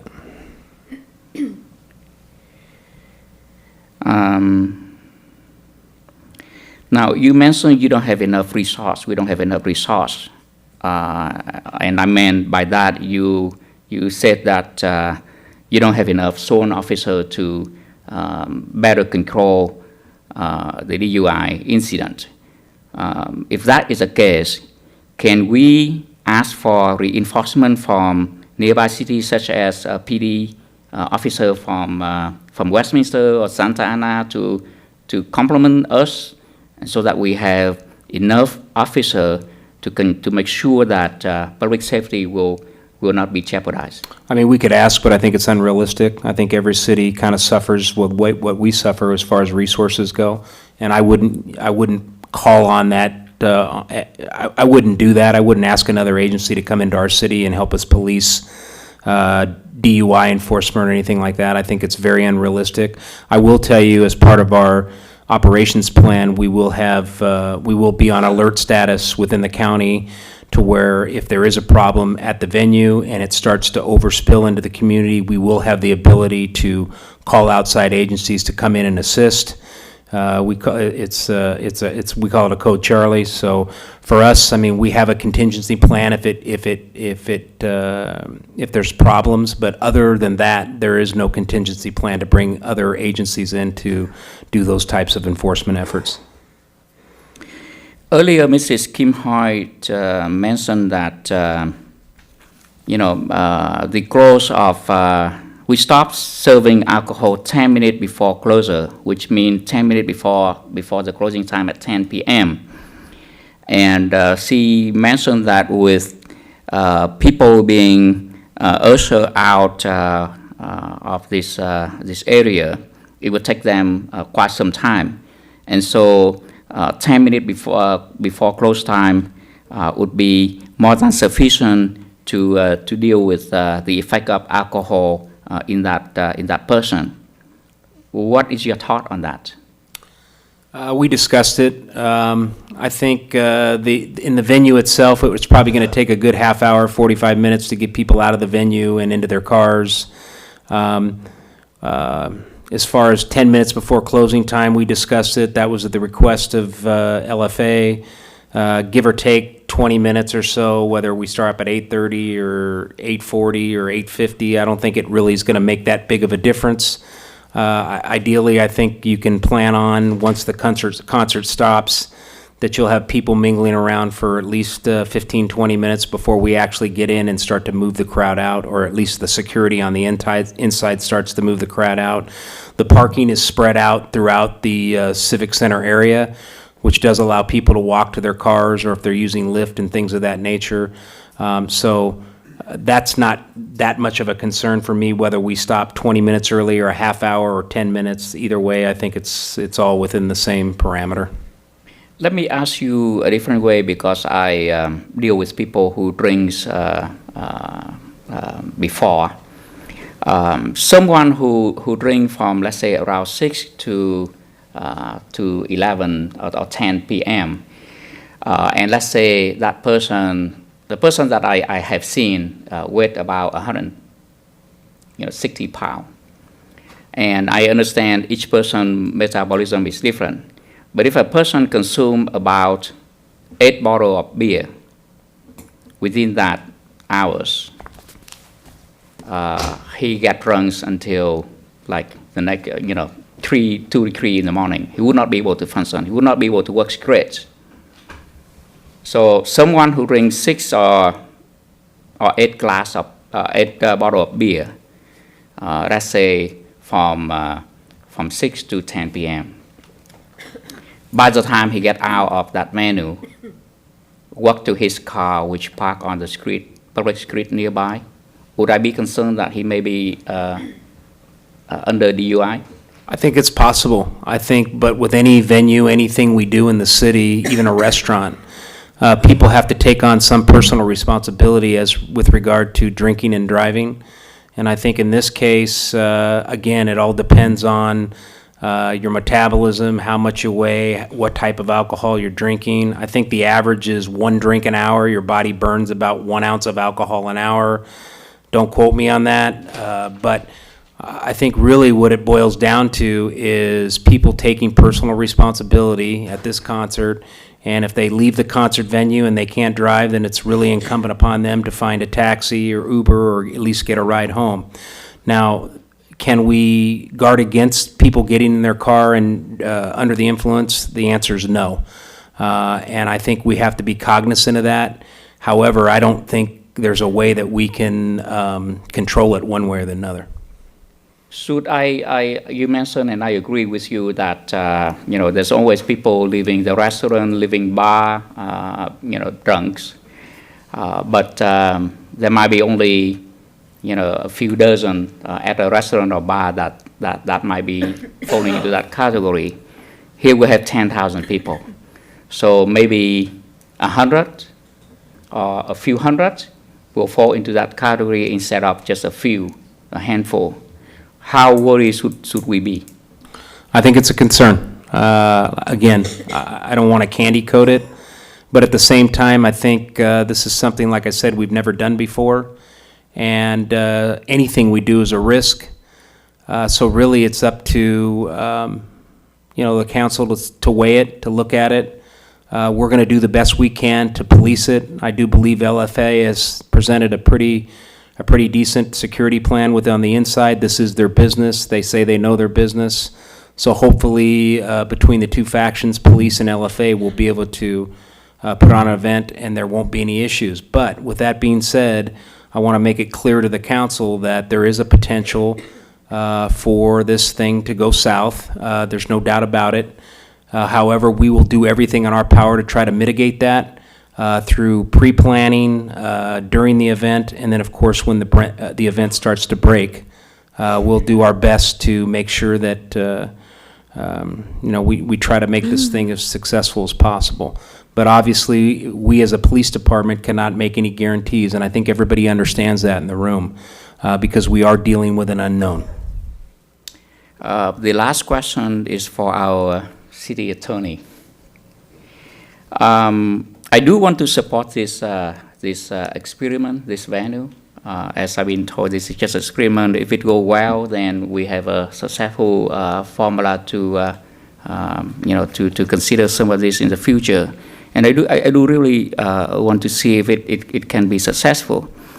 But my concern is there's so many unknown, unanswered questions regarding, public safety, regarding quality of life for the people living surrounding this green village.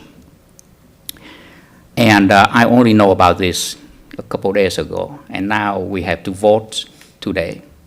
There's simply just not enough time for us to inform the public, to understand more about any other potential issue. And yet I don't want to have to put the horse before the cart. Is there a way for us to kind of conditionally approve this from a high-level perspective, and that in the next couple of weeks, if we feel that this may not work, can we take it back? There are already provisions that require the applicant or LFA to work with police, fire, public works, and the rest of the staff to get plans approved. And if these plans are not approved, when they're going through the review process, then they will not have an event. So the agreement already provides for the planning that's required. But what if I may not feel comfortable with that plan because the police, the fire department, and other agency is not directly answer to my constituent? I am responsible for my constituent, and so if I see that it would not work for my constituent in district number 4, I would like to know if I can take it back. Well, you have two options in order to address those concerns. One is you can continue this item until your next meeting or future meetings and require more information to come back to you. The second option would be to conditionally approve it, subject to whatever additional information you need in order to fully approve it. I guess the third option would be a hybrid, where you're given an approval subject to confirmation at a future meeting. I'm not sure that any of those options have been discussed with LFA, but those are options. No more question? Can I just clarify something? Mayor Pro Tem Bui, you had made a comment regarding the situation from the Tet Festival in Fountain Valley. And one thing that we just wanted to point out is I think the difference between this particular concert and the Tet Festival is that this is a ticketed event. So it's not just free to the public. So the only reason you're there is because you have a reason to be there. And so I think that it allows for more control of the parking than you would have if it was just kind of an all-welcome kind of thing. So I just wanted to point that out. Thank you, Kim. And agree that this is a paid event where the other is a free event. However, it's still very similar in the concept that people are trying to get to the event, whether it's free or being paid for. People are going to want to park as close as possible. That's just human nature. When I go to an event, I prefer to park close to my event, and I leave when I want to leave. Mm-hmm. So if I go, when I go to the student union's Tet Parade in Costa, in OC Fair, I prefer to park as close as possible so that I don't have to take the shuttle. Because if I have the shuttle, I have to wait and look for the shuttle and take me to my car, and then, so it's very, very difficult to say that whether or not people will try to take advantage of local street parking. People would tend to override that. And I'm very concerned about other smaller business, such as the Dallas supermarket. They have very limited capability to enforce their parking stall for the customer. Like I said, people would just pretend to go into the supermarket, and then they go through stick out and then go to the venue. And So that brings up another question. Chief Todd Elgin, if let's say someone park at certain certain street that blocking someone's driveway, would they be able to call the car towing and tow it away, or do they have to get the police involved? And this is in public street. Right. Yeah, I think if they're blocking a driveway, we can come out and handle that. And I think our regular patrol force would get the call, we'd come out, we'd respond, we see it's parking in a driveway. And then, of course, we'd do whatever we have to do to get rid of it as far as towing or trying to find the owner. As far as monitoring residential streets in the area, I don't think we're going to be able to do that. Our primary focus is going to be in and around the concert venue, down Main Street into the Main Street venue. You may have some streets very close to the venue that we would be able to post up and explore or something like that to keep them out of the neighborhoods. But I think it'd be unrealistic for us to try to deal with parking issues in the neighborhoods outside the general vicinity of the concert venue itself. Thank you. No more question. Do you have questions? No. No questions. Mr. Mayor, I'd like to make a motion to approve item 5B, approval of addendum number 2 to the agreement for LFA. I'd like to increase the decibels to 120 decibels. And then I'd like to also make that contingent on any subsequent approvals from staff and city requiring the things that they need to meet. So that would be my motion. 100. Yeah, I'm not comfortable with 120. Okay, the reason I did that number is a typical concert, any concert, is 120 decibels. You can Google that. You can Google noise decibels. A lawnmower, I think, is 110? Actually, the motorcycle is 100 decibel. Motorcycle is 100 decibels. Well, So- that's fine. I'm not going to vote for it at 120. Okay, no, we can discuss that. So I just wanted to make the motion. We can, I would. Well, before you finalize the motion, then. Yeah. Yeah. Yeah, just. Let's talk about that. I just don't want to see it above 100. I really don't. I think 100 is what they asked for, right? Exactly. So, Okay, I'll amend my motion to be 100 decibels. okay. Second. So 100 decibels at the nearest property across the street or whatever. Right, outside the venue line, I think is what they stipulated at the line of the venue, the fence. Okay. I would like to make a alternate motion. There's To, no second to the motion, so, I'll second the motion. okay. I would like to make an alternate motion to table this for 2 weeks so that we can have, more input from the public, and also would allow me to talk to the constituent in my district, which is, where this event take place. I think it's very important for them to understand the impact of this and give their input. I don't know if a 2-week would be, would kill or this, but I think they have the right. This has been fast-tracked through the process, and I understand that, the need for it. However, I feel that it is unfair to the resident of District 4.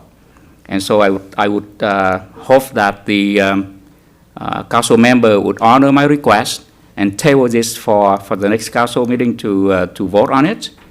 And it also allow me a chance to work closely with staff. Staff will address a lot of unanswered concerns that we have discussed, so that it would allow me to vote yes or vote no, and hopefully it will be a vote yes at the next city council. If I may, didn't we have a couple options? We could vote tonight knowing that we have more information that's coming. Obviously, there are still some loose ends that staff needs to tie up, so we know that we have more information coming, and we're still waiting approval and sign off from quite a few departments, whether or not we vote tonight or not. Is that correct? We still have information coming to you. Yes. Okay. I'm just. I totally understand Councilmember Bowie's position, and his constituents are my constituents, everybody in Garden Grove, and I don't want to belittle that at all. Well, But if there's a way I can amend my motion to accommodate some sort of conditional, It is very different. Of course, everyone is a resident of Garden Grove. However, the resident, the constituent of District 4 doesn't vote for you. They vote for me. So they expect me to be directly answer to their needs. I understand. So I was going to offer to amend my motion to be conditional upon these other items, and then that would give us a couple of weeks to come back. And I just kind of want to get the ball rolling and, get a lot of the technical stuff. And if we hit a bump in the road and it doesn't pass some of the approvals needed, yeah, I totally understand your situation. I understand your concern. I have the same concern. So there's a motion and a second. There's a substitute motion to continue it. Is there a second to that substitute motion, or does it die for lack of a second? So, what do you feel about John's I'm amendment? I'm confused. I'm confused. So there's a motion, there's an alternate motion, and then what is it that you propose?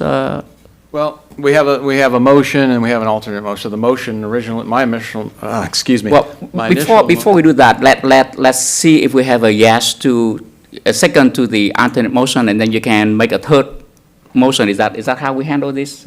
Yes. Yeah. So we need to finish the process, the procedural first. Okay, so unless anyone wants to speak up, I do not see a second to the substitute motion to continue it for 2 weeks. Well, So someone have to second someone to have to, and then you can talk about the third. so the substitute motion dies for lack of a second. We're back to the original motion, and I would like to speak before we take any action. I've had the privilege of getting to know these gentlemen for well over a year now, Angel, John, and Viet, and have spent quite a bit of time with them. Originally, they approached the city about doing a festival called Outpost Fest, which they had done before in Santa Ana. A little smaller. It was, I think, 4,500 people in its first year, and they anticipated that could possibly as much as double in the second year. So they were originally talking to us about doing a festival, a music festival like this in this park originally a year and a half ago. This conversation has really morphed, and the relationship has deepened into them now taking over control of the amphitheater with a lot of great new ideas in terms of the programming, what they do with that. They have taken over control of the amphitheater within the last few months. Their hands are tied to a large extent in this first year because of the active programming that's already going on with Shakespeare and other things that sort of tie up the stage and tie up the whole venue. And because of the way those theater plays had always been done, you can't just move stuff off one night and do a concert the next night. It's tied down. So they've got a lot of ideas. They've got a lot of energy. They're looking to move forward with a number of different ideas. I think we need to be able to step up our game to be able to accommodate the speed at which they're generating ideas. And when you contemplate the nature of which this specific festival came to us, I mean, this came to us just a couple weeks ago, and it's an opportunity to take a festival that's already prepackaged and being marketed. And in fact, I think 1,500 tickets have already been sold for this concert to go at another venue in Santiago Canyon. We have an opportunity last minute here to steal that festival away from that venue, and they would sort of revamp it up and market it with a Garden Grove, Orange County, spin, and I think they're excited about doing that. So they've got an opportunity to place this thing. I think they need the ability to move forward with certainty with their partners and the producer of this event, that they've got the event secured, they've got the details secured, and they've got a green light from the city to go forward. So I think we put them in danger of jeopardizing their agreement with the producer of this event if we give them a half-hearted approval here tonight. So I would be in favor of moving forward. I'll add that in my experience getting to know these guys, I've been impressed that they're very sophisticated, their knowledge about how this industry works, how security works, how the movement of crowds works. Their company is called LFA, that stands for Large Format Assembly. That's what they do. That's the business that they're in. They know how to move people around and throw big events. They took a number of us staff members, there was probably 9 or 10 of us, and we went down to an event called Sabroso down in Dana Point a few months ago. They gave us a kind of an all-access backstage tour of the mechanics of how that thing comes together, how it works, how it operates, they introduced us to a lot of the key vendors, the producers, the sound guys, the stage guys, the security guys, the VIP area, the non-VIP area, just the differences, how you mobilize people, where the lift drop-off is, where, just the whole behind the scenes. Our police were not able to join us. I wish that was a blow it. I wish they would have, because they would have been able to see this firsthand and see how this group works. The same exact group that produced that festival is the group that will be producing this festival together with LFA. So I have confidence that this group has a tremendous amount of experience in this realm and that they'll nail it. I'm concerned too that we've never done this before in the city. I think we all are. That's natural. But I also see the upside. Our downtown area is changing. The city is changing. I think we've got a very bright future, and we need to not be scared, but embrace these kind of changes. And I think we should move forward and let this happen and see how it goes, and sort of take the brakes off a little bit and enjoy the way our city is progressing and try this out. I think the details have been thought through to the extent that we can not micromanage what our staff has done over the last year and a half, but actually give them credit for their competency and how they've been approaching this at all levels and in all departments. So I'd like to move forward with a wholehearted recommendation to take action on the original item to move this. Is that a second? I already seconded prior. It's already a motion and a second. Please. In support of what you just said, I think this also creates a learning opportunity for us. Obviously, uncertainty, risk, reward.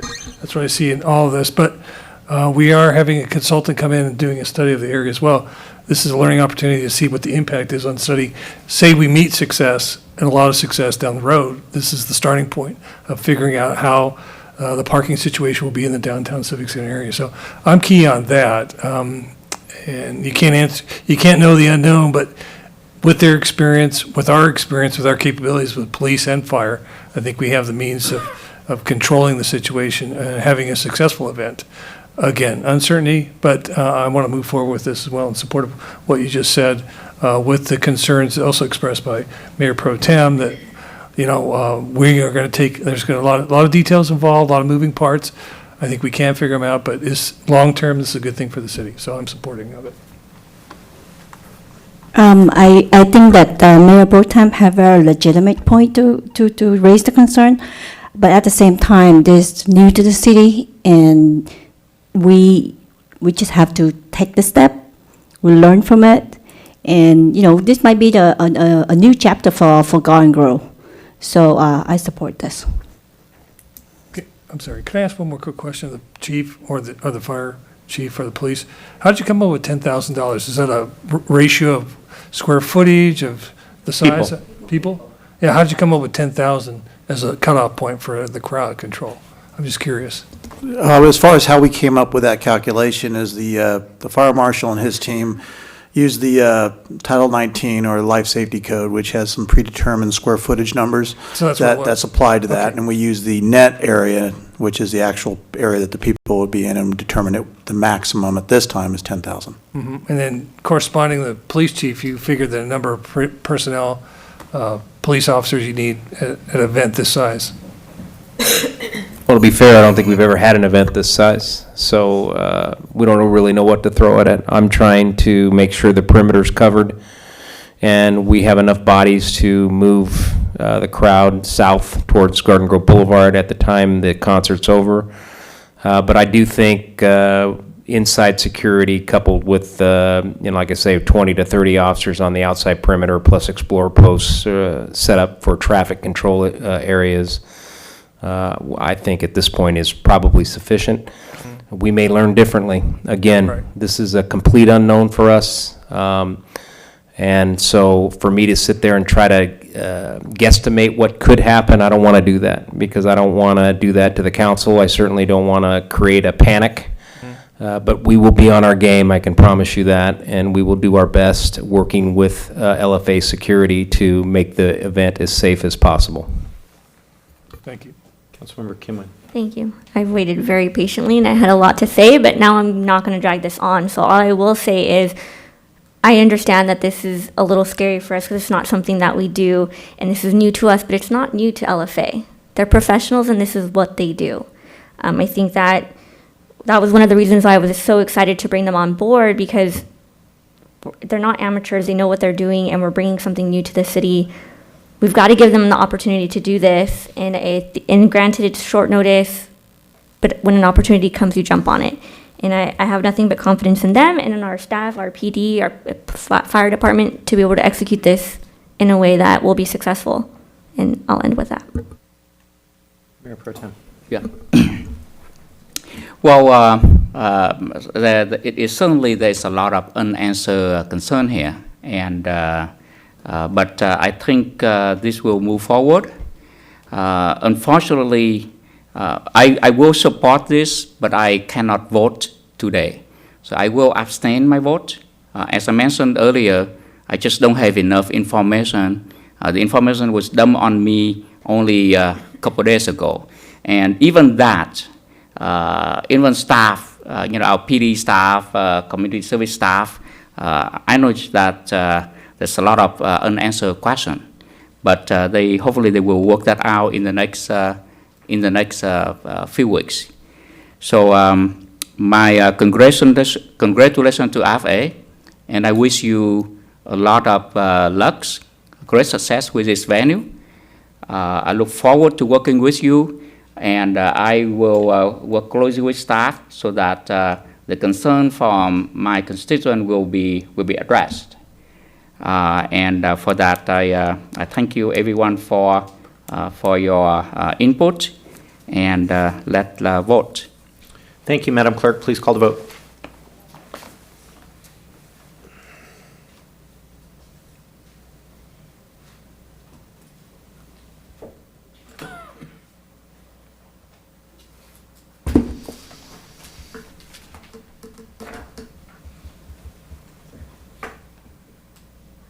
Motion received, 6 yes votes, with Mayor Pro Tem Bowie abstaining.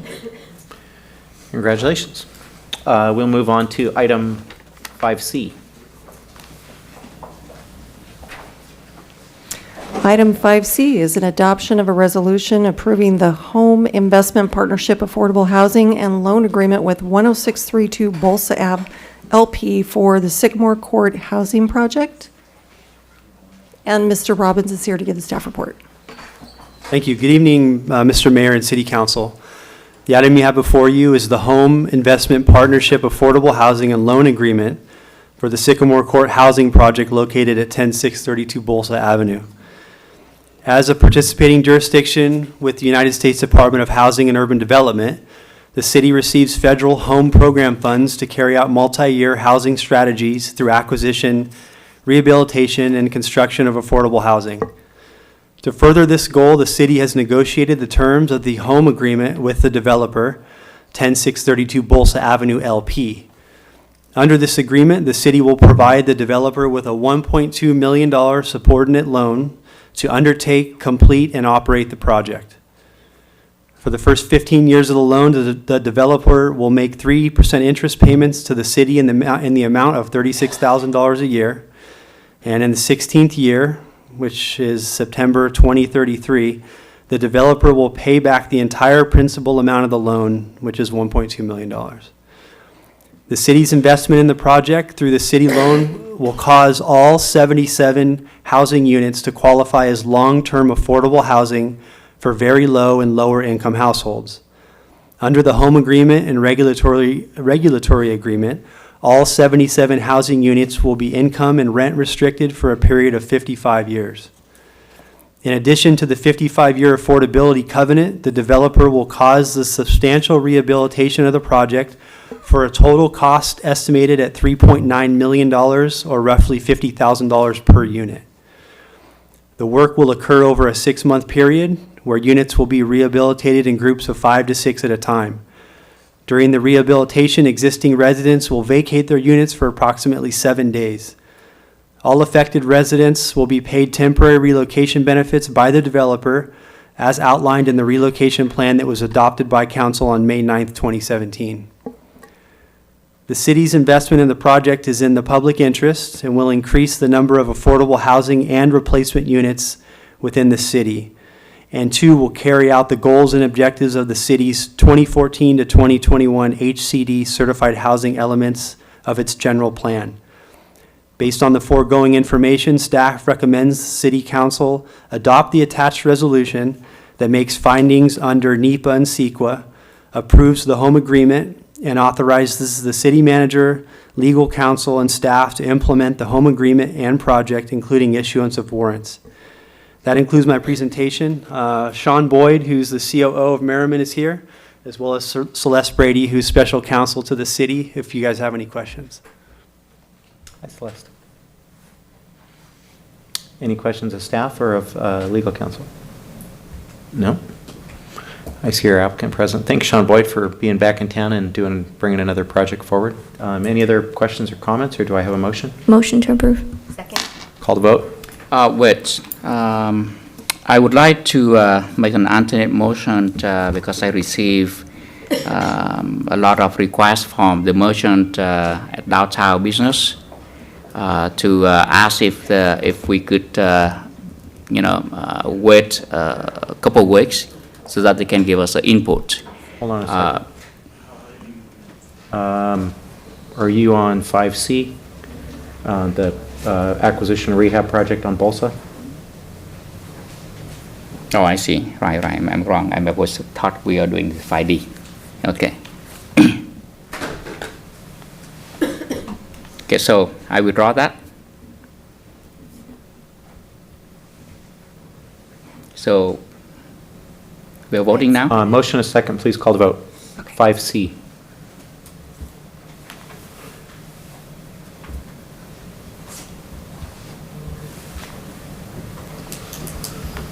Motion received, 7 yes votes.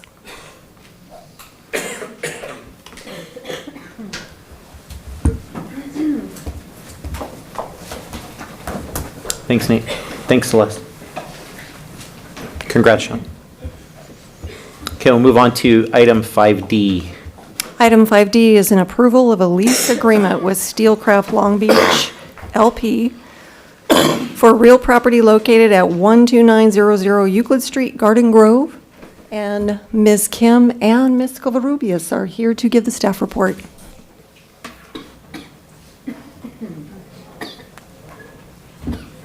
Perfect. Good evening, Honorable Mayor and members of the City Council. Approximately 6 years ago, the city brought forward an initiative called Reimagine Downtown, in which community engagement was undertaken to gather public feedback and ideas to transform downtown and the Civic Center area. To date, we've had over 20 events programmed, including yard bombing trees in Civic Center Park, open streets, movie on Main, lampshades on Main, and Elvis Festival, to name a few.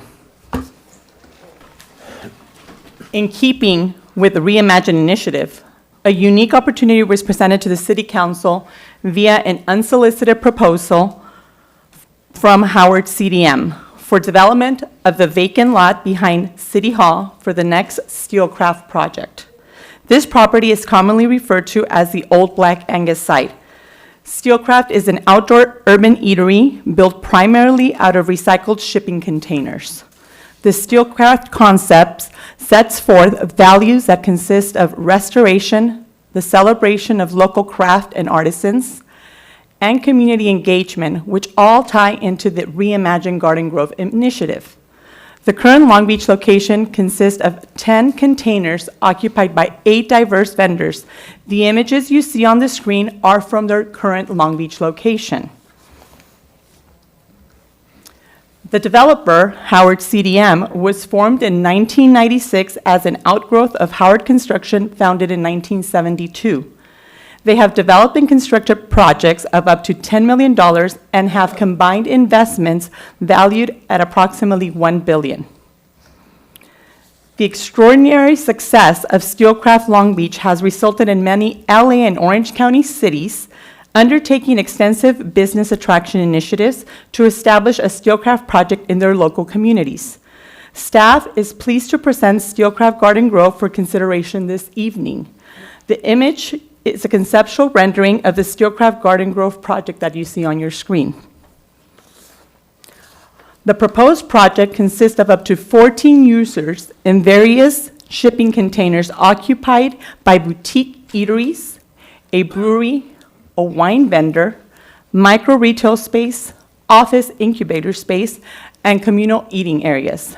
Some economic benefits to the city include anticipated property and sales tax revenue of $85,000 annually and approximately 85 to 150 jobs.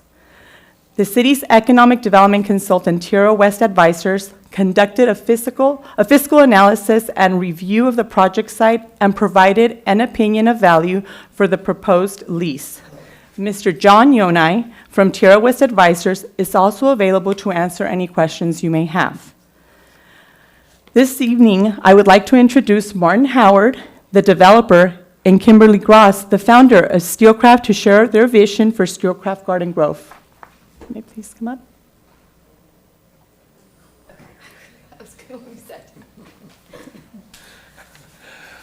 Good evening, Mayor, council members, city staff. Thank you very much for having us here this evening. We're really, really excited to be here. This is an incredible opportunity. We'd like to thank our friends at the SBA for bringing us here and introducing us to staff and introducing us to Garden Grove, and what an amazing community that you have here. Our Steelcraft project has really overwhelmed us. We've had such an incredible outpouring of support from the community and from people in the region, and they've all encouraged us to look at your community as the next place for a Steelcraft. We've had numbers of different opportunities from other cities in the region, and we've spent a lot of time working with staff over the last 60 days to come up with the plan that's before you this evening, and we think it's a terrific opportunity for us at Steelcraft and for the city of Garden Grove, and we're very, very excited to be here. My partner, Kim Gross, is the founder and creator of Steelcraft. This woman wanted to start an ice cream shop in a shipping container. So she brought the idea to me, and it grew into what we have in Long Beach, which is 10 shipping containers that are made up of all kinds of different food and retail vendors. So I'll let Kim talk a little bit about our process, about working with your city, about working with your community, and what we create when we're done. Yeah. Thank you for having us. I find myself getting really excited to share this story, so I don't want to bore you with details, but just to give you some insight into where we've come. It's been about 3 years in the makings for Steelcraft Long Beach. It came out of a desire selfishly to have a place that my friends and my family could enjoy. I have 3 kids, and finding a place for 3 kids to run around and parents to still enjoy their meal is very difficult to do. And the desire was to do it in our own city because we thought it's a beautiful place, a very diverse population, and there was a need. We felt like we could fill the gap. The desire was to create a space using materials that fit who we were. And of course, Long Beach is known for being the second largest port in the U.S., in the world, right? And so it made sense that we would start with containers. As Martin Howard said, it has surprised us. You walk in a Steelcraft and you see the diversity of the city, and it's magnificent. And from different ages and different backgrounds and different desires and interests. And I think the ability to bring different food options and different music and events is pretty exciting as well. Steelcraft values 3 things, and we will keep to these 3 things. It's one part that makes us different. We value community. Number 1, community within the people that come and visit, but also community within the vendors.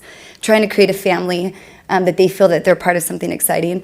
Number 2 is the craft, bringing our community and the guests the best food and drink that they can find anywhere. And the third one is that we value restoration sustainability. So all the products that are brought in are thoughtfully put there and thoughtfully created, and the hands that use them were creative, and they imagined something very beautiful. So when we brought in the different vendors and even working with Howard CDM, they were a company that valued those 3 things. So it just fit with who we were.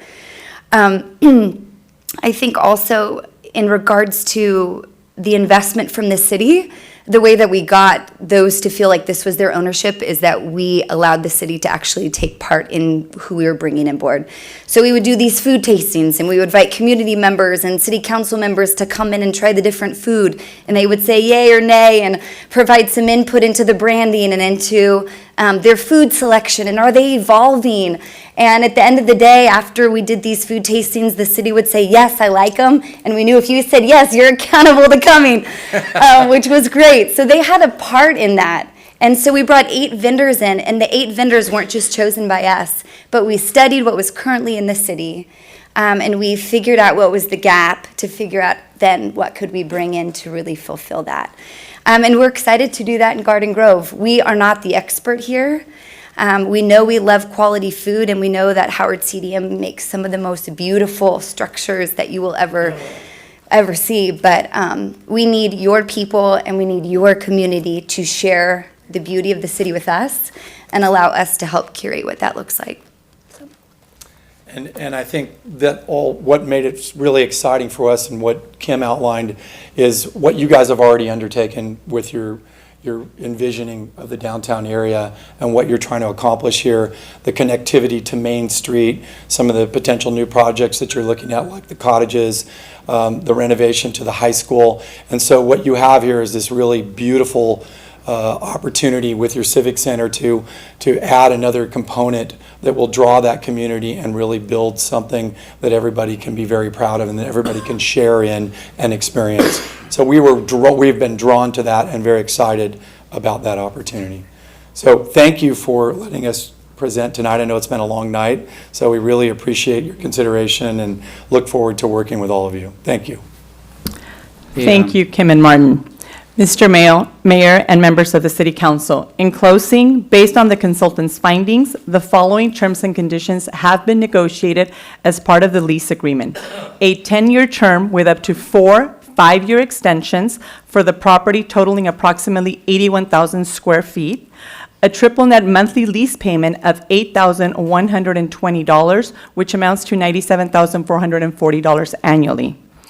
In addition, we did want to inform you that staff and City Council received a second unsolicited proposal for the project site. Netcore Investment Group expressed interest in acquiring the site for the development of a mixed-use project comprised of 100 residential units above 1 level of commercial use. With previous City Council direction to proceed with ground lease negotiations and the preference to retain ownership of the property for future Civic Center needs, it is recommended that the City Council approve the lease agreement with Steelcraft. This concludes my report. I, along with Mr. Yonai and members of Steelcraft team, are available for any questions. Thank you. Honorable Mayor, members of the City Council, if I may add, this has been a dynamic process for staff and the Steelcraft team. They have taken an extensive amount of effort to really review our Reimagine initiative over the last 6 years and taken to heart the desire by the Garden Grove community to really immerse a project that is heavily involved within community engagement. And really, I think one of the opportunities presented to us today is also to take part in jumpstarting and assisting local entrepreneurs and artisans to come back to Garden Grove and really establish their business locally. So staff is very excited and thrilled to bring forward this project for consideration and available for questions. Thank you. Any questions, staff? I have a question for the applicants, if you would come to the podiums.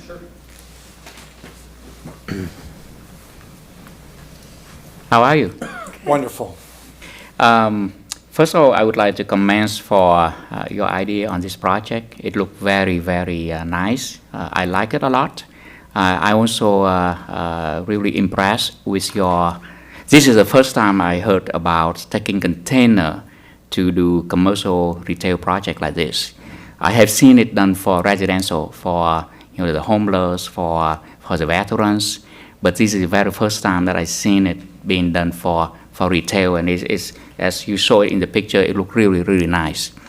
And so I would like to commend you on that, especially you who spearhead this. Isn't she wonderful? She's wonderful. And your presentation is very, very good, very well done.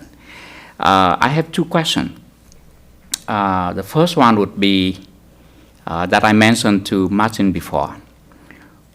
Now, this structure, this project is geared towards surrounding the lease concept. In the future, would you be interested in considering buying the property instead of leasing it? And when I say buying, I mean buy it now, not buying it, when the lease, term out.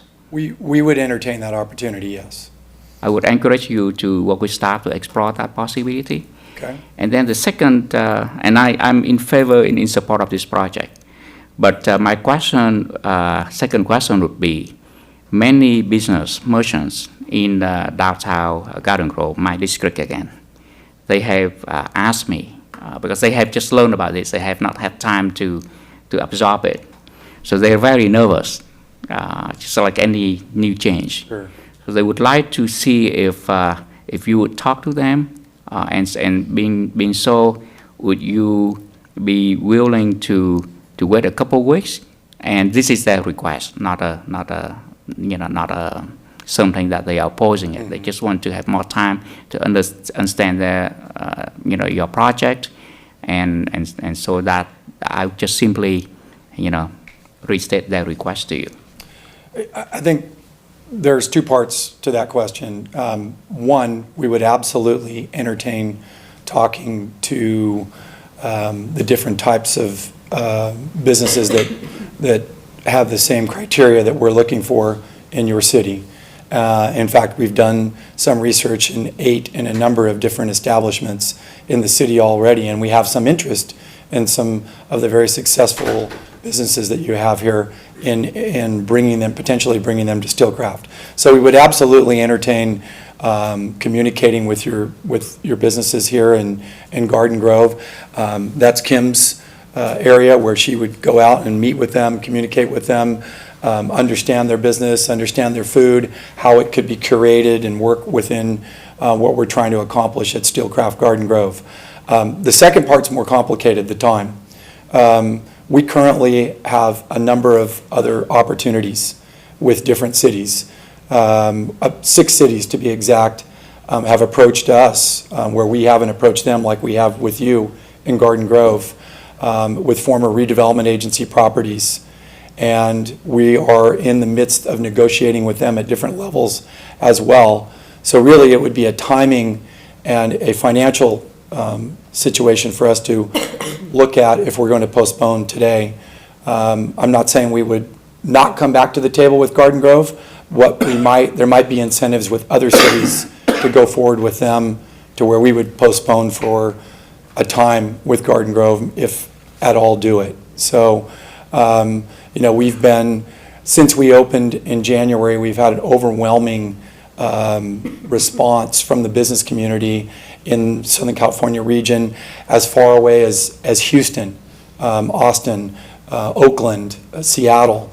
And so we're looking at our different opportunities, and because of what you guys envision in your city, in your civic area, and the way it's situated and located, we've put all our energy and effort into bringing this together as our next Steelcraft opportunity. If we were to delay that, I think it could create an opportunity for another city to maybe negotiate a better position than where we are with you today. So I hope that answers your question. You did. Thank you. Okay, thank you. Thank you. All right, thank you. Any further questions of these guys while they're up there? Sure. I'm sorry. What's comparable to your Long Beach site? What would be compared this new location? What would be bigger, smaller? About this location? Oh, bigger or smaller? Yeah. Bigger. Bigger how? Bigger. Everything's bigger. Okay. We have more containers, which is the opportunity to bring more vendors in.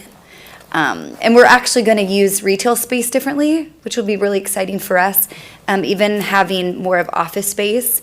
The thing that I love about Steelcraft is that you're bringing a space for a lot of artists and creative minds to come. So we want there to be outlets for that to happen and space for that to happen. You could have photographers, you could have web designers, you could have artists, different types of artists come into it as well because it's big enough. The layout will look different. Someone asked me that this afternoon. Is it going to look the same? It won't, because it's very much curated for you. So, you know, we've showed you what we think it's going to look like. Could it change a bit? Absolutely. The vendors will be completely different. We might bring a few in that have just done such a fantastic job there. There's a need here, and there's an interest on their part as well, and we think they're a quality product. So it could be that. But I'm excited just to get going to figure out who and what family is going to be part of Steelcraft Garden Grove. Great. Last question. How many people, estimate of how many are employed at your Long Beach Yeah, location? I think we're around 85 that have been Wow. employed. It could be a little bit more than that. We just hired somebody yesterday. So this could be within our own 100 team. people that work. Oh, it'll be much more than that. I think we're looking at probably double. Fantastic. Double. Yeah, fantastic. Yeah. I think we'd employ somewhere in the neighborhood of between 100 and 150 people. There'd be 14 vendors, between retail vendors, food vendors, drink vendors, dessert vendors. There's a two-story component to Steelcraft Garden Grove, so there'd be an opportunity for maybe a play area on the upper floor for children, seating areas up there. It would help also, I think, with the Civic Center, with the volume of space with the City Hall building, the low rises on the corner. It would give some nice massing and some texture to that whole campus, so it would have a real balanced feel to all the architecture and to the building sizing that's there. So that would be different than our Long Beach space. We only have single-story containers now. We're talking about turning, as you see in the rendering, a container on its end to act sort of like a tower container as well, maybe a clock tower or something like that as well. So it's quite different than Long Beach, and we're Unique. really excited about that. Okay, Yeah. thank you. Yeah. One more question. Sure. How soon could it be open? Well, get a deal done tonight.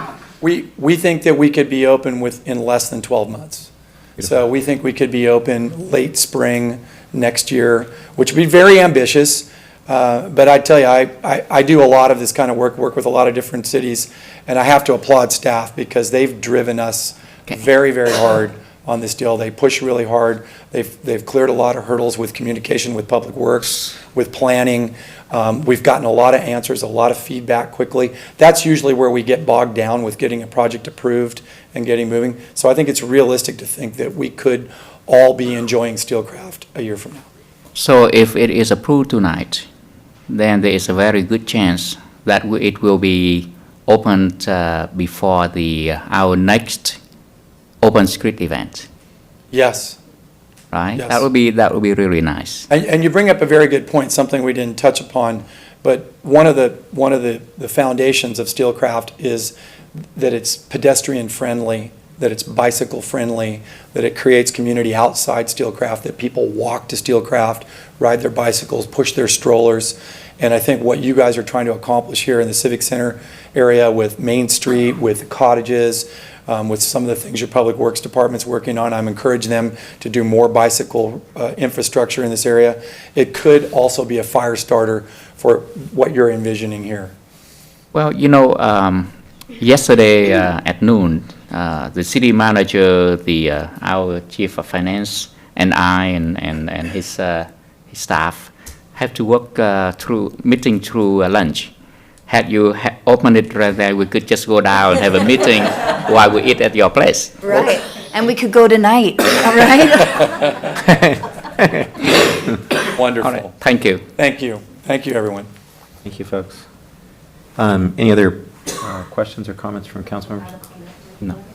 Stephanie, please. Yeah, if I may, I personally am excited about this project. I think that Steelcraft would be a meaningful addition to Garden Grove and to that specific area. I think that they do understand the importance of our downtown. They've obviously done their homework and are very in tune with what we're trying to accomplish in our Civic Center and downtown area.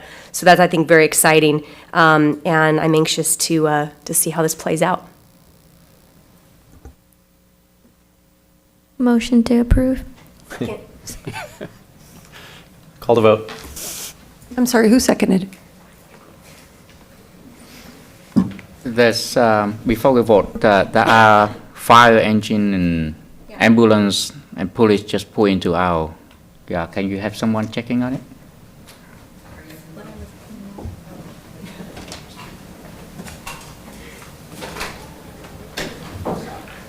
the park or the library. Like they're going into the park, maybe. Well, I mean, behind the library. You ready? Yes. Yep, call the vote.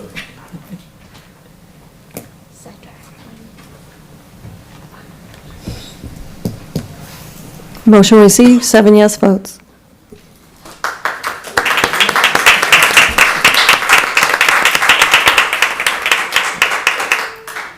Mr. Mayor, if I may just add a couple quick comments. I'd like to just mention about the Steelcraft.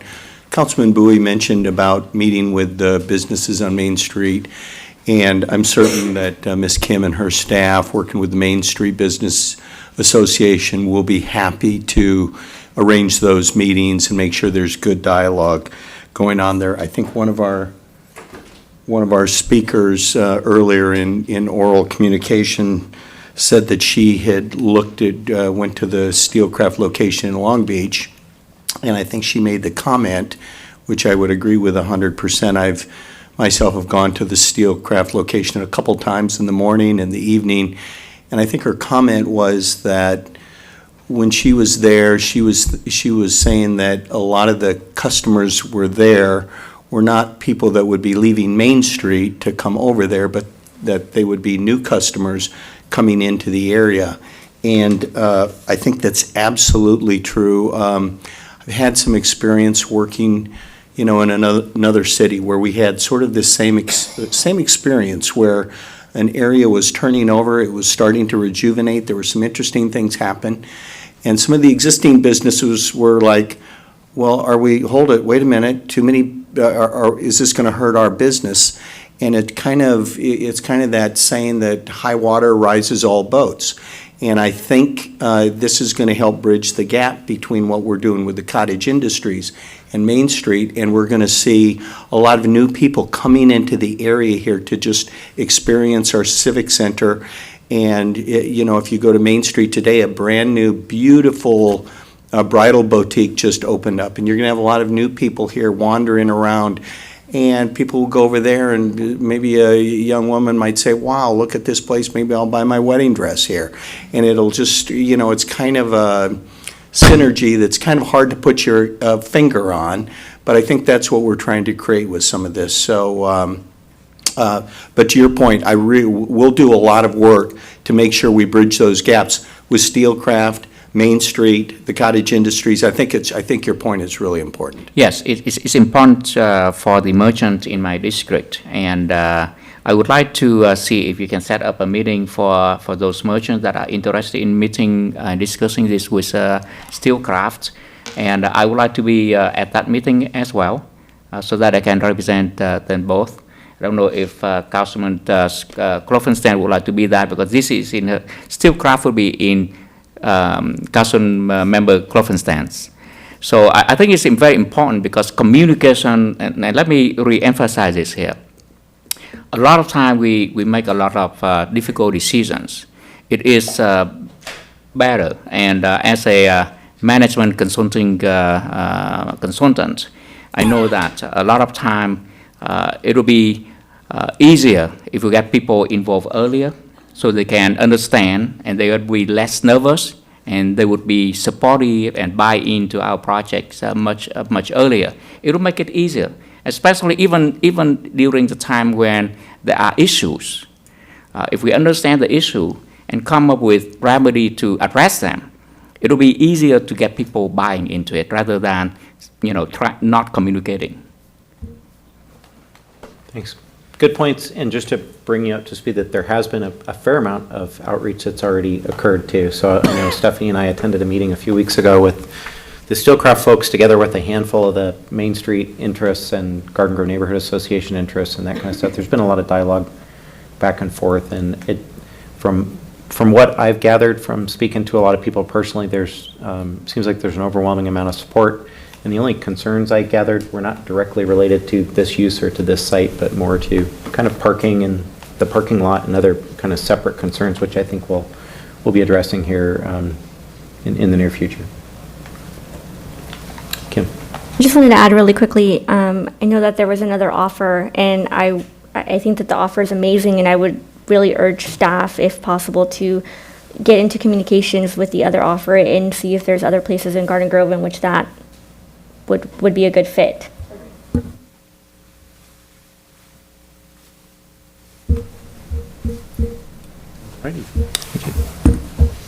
Cool. Congratulations.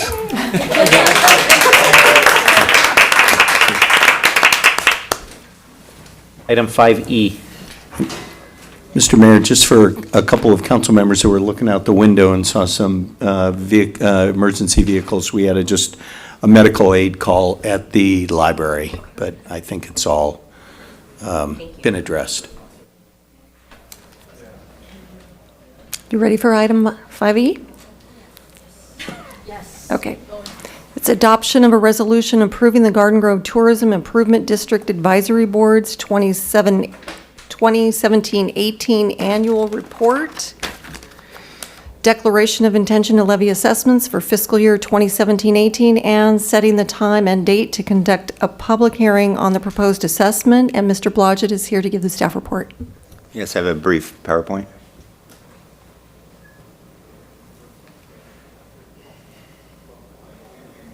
Good evening, Mr. Mayor, members of the City Council. Tonight we have a resolution approving the Garden Grove Tourist Improvement District 2017-2018 annual report and a declaration of intent to levy assessment and setting that 28th of June as the time and place to conduct a public hearing.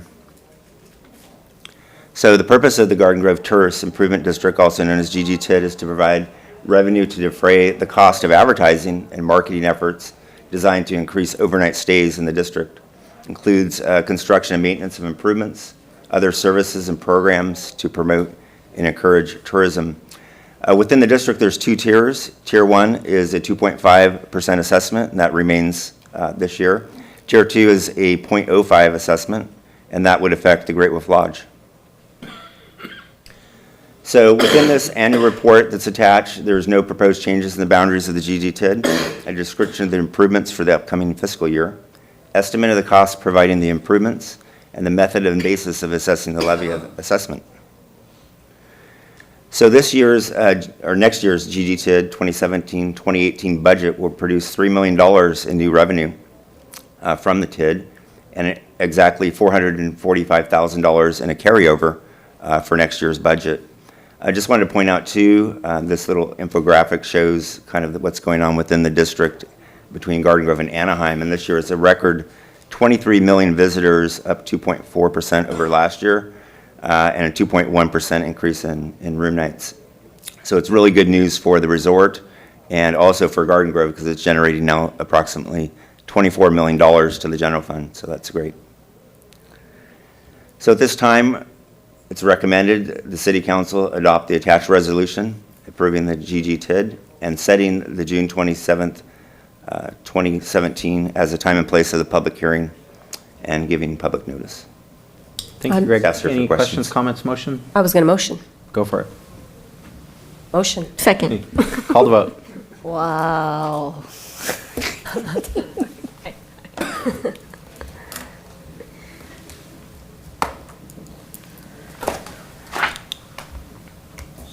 Motion received, 7 yes votes. I'd like to call a 5-minute break.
Signal street lighting maintenance repair service, 300,000.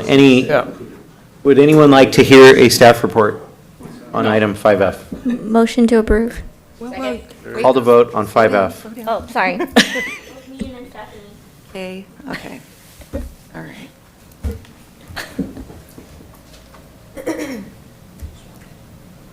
Okay, wait.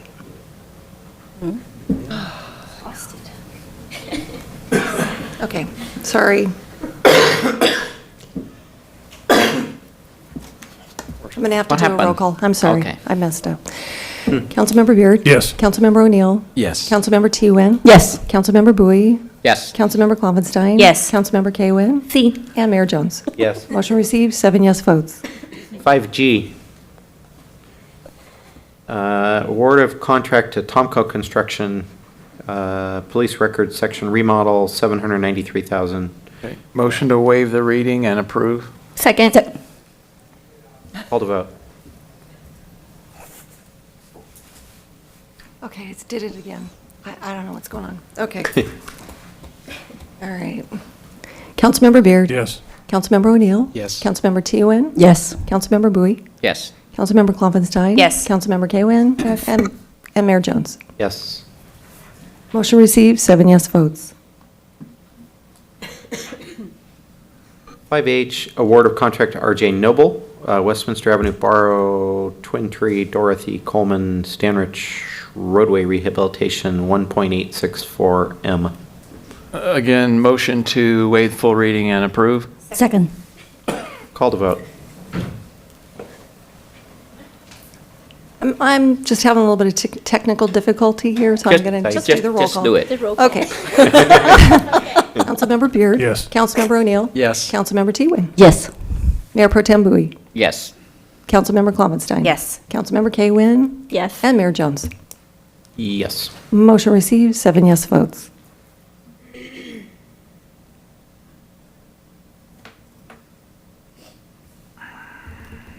Okay, 5I, which is coming up.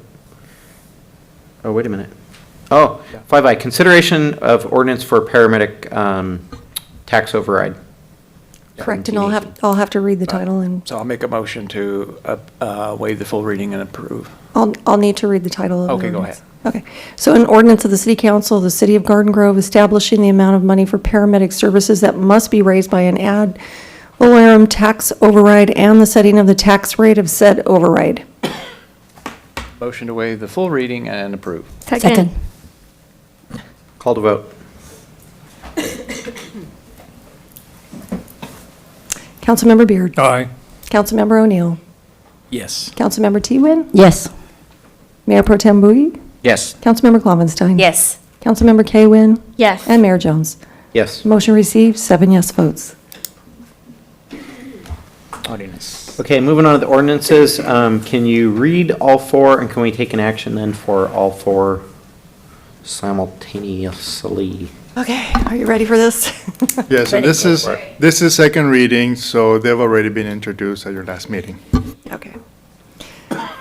Ordinance number 2880, an ordinance of the City Council of the City of Garden Grove approving planned unit development number PUD 006-2017 to amend the city's official zoning map to change the zoning for the portion of the project site that is located within the City of Garden Grove and to pre-zone the properties to be annexed to residential planned unit development zoning PUD 006-2017 with R1 single-family residential base zoning.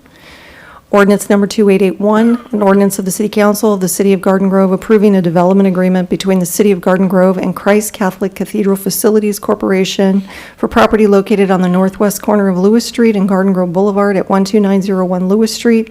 Assessors parcel numbers 231041126, 231041127, 231041128, and 231-25501. Ordinance number 2882, an ordinance of the City Council of the City of Garden Grove approving amendment number A017-2017, amending portions of Title IX zoning code and repealing Chapter 5.85 of the Garden Grove Municipal Code, adopting accessory dwelling unit regulations and maintaining the ban on cannabis activities consistent with recent changes to state law. Ordinance number 2883, an ordinance of the City Council of the City of Garden Grove approving amendment number A018-2017, a zoning text amendment to portions of chapters 9.04, 9.16, and 9.18 of Title IX of the Garden Grove Municipal Code pertaining to crematoriums, mortuaries, funeral homes, and cemeteries. Motion to approve all those? Second. Call to vote.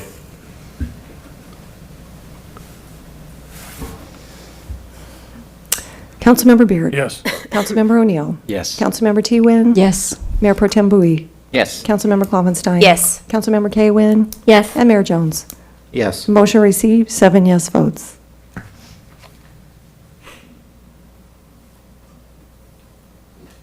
Okay, so that moves us on to matters, and we do have a couple matters listed. The first one is 7A, which is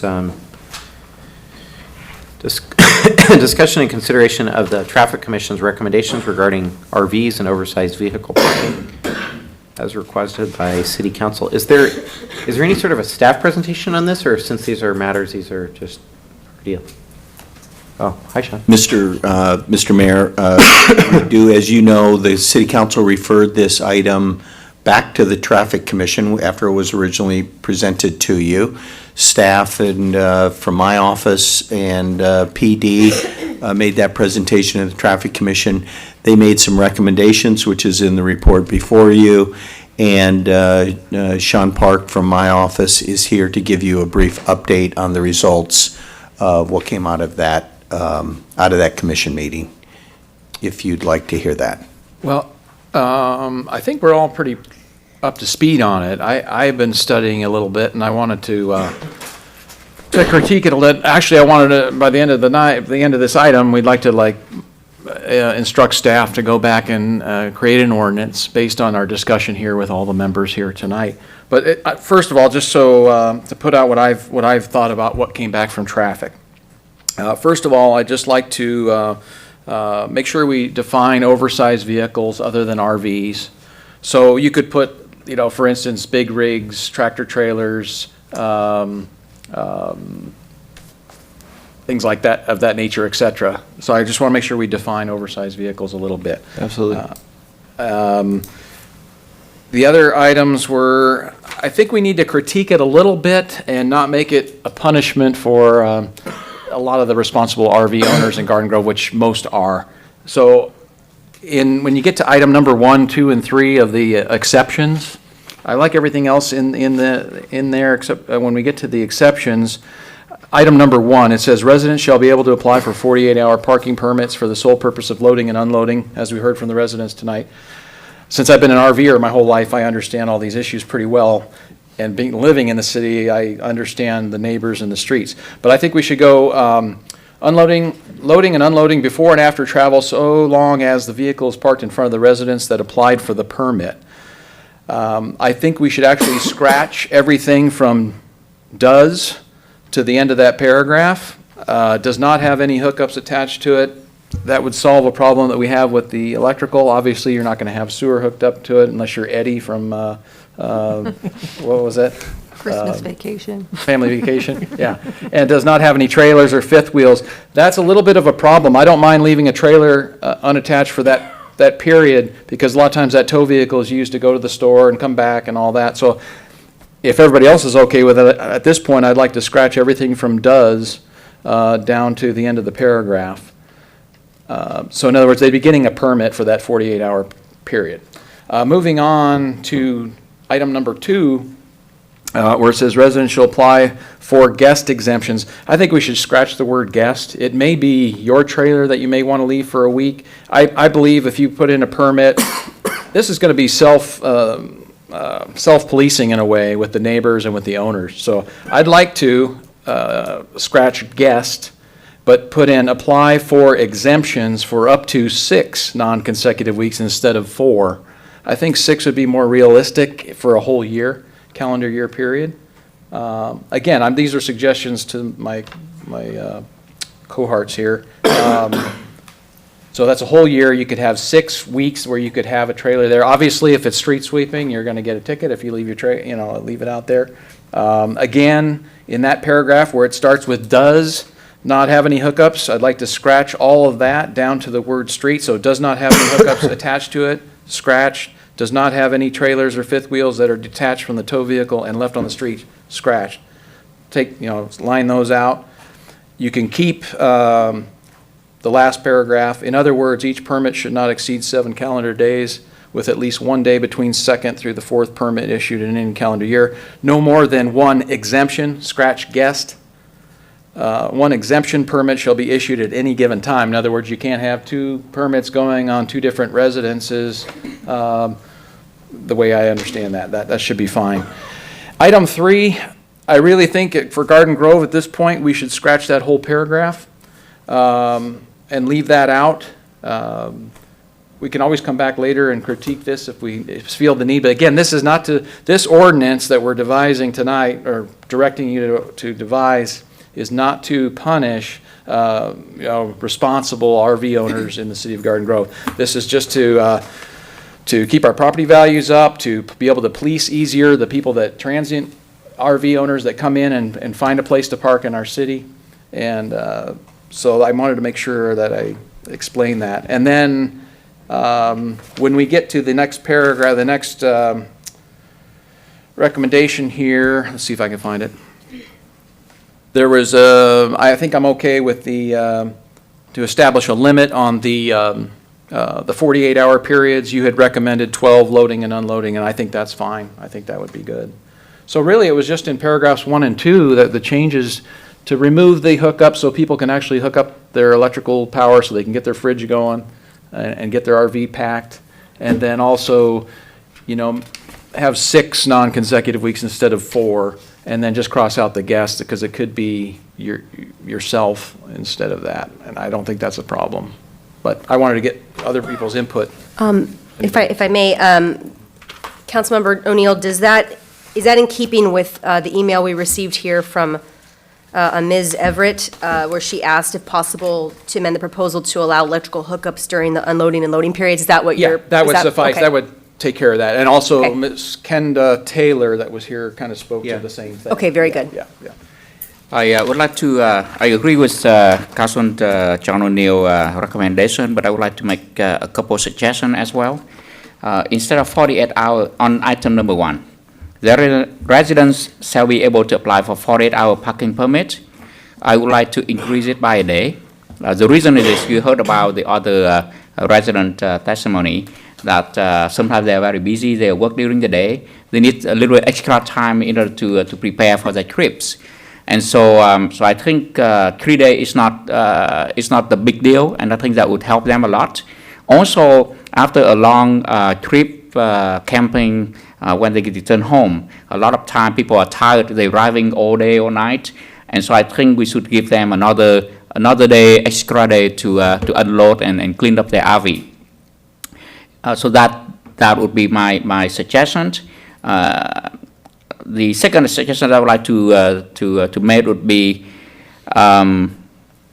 somewhere earlier, I don't know exactly where in this document, we mentioned about that they will need to have a permit for prepare and then a permit for unloading. I think that's redundant. I think we should streamline it and allow them to just apply for 1 permit, and in that 1 permit, it would allow them to prepare for the trip and then unload when they get home.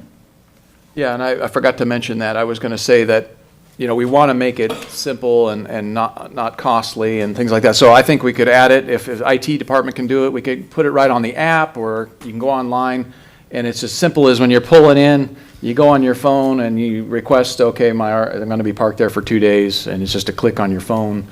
And like I said, it's kind of an honorary system, and it'll be self-policing with the neighbors and everybody Right, else. and it reduces the overhead for our staff having to deal with it. That's mainly why I crossed out paragraph 3, was to eliminate any burden to the city on that point. Like, for the most part, it's not a problem. But there's always a few people that ruin it for everybody, so that's why we have to have these ordinances. Okay. We don't need to vote on this, right? No, we were asking for direction, and the direction is to come back with an ordinance that incorporates those comments. Okay. Yeah, so for 72 hours for the for the loading and unloading, and then just some of that verbiage cleanup on the language cleanup on that. And then you could bring it back as an ordinance, then we'll get to look at it again, and then we can critique it then. Sound like a plan? Sounds good. Absolutely. Thank you. Okay, thank you. Cool. I do want to comment.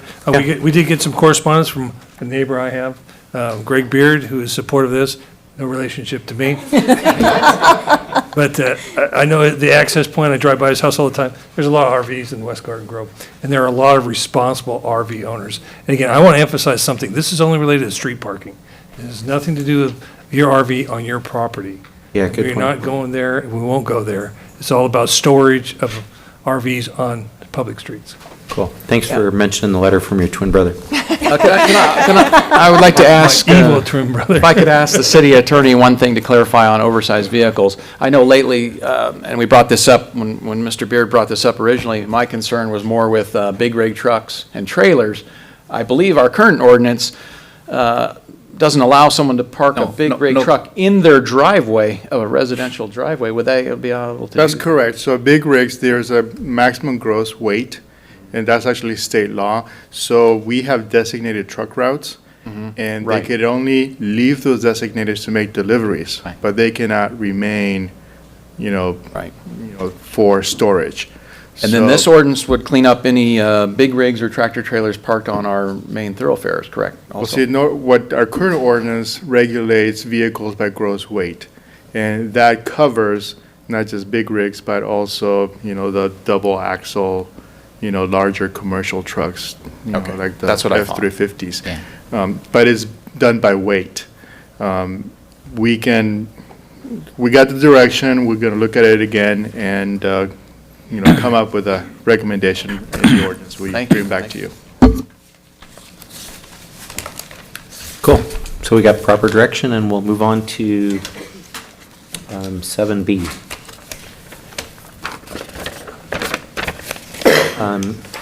Councilmember Tuhawen and I scheduled this discussion considering changing the illuminated Bolsa Avenue street name signs.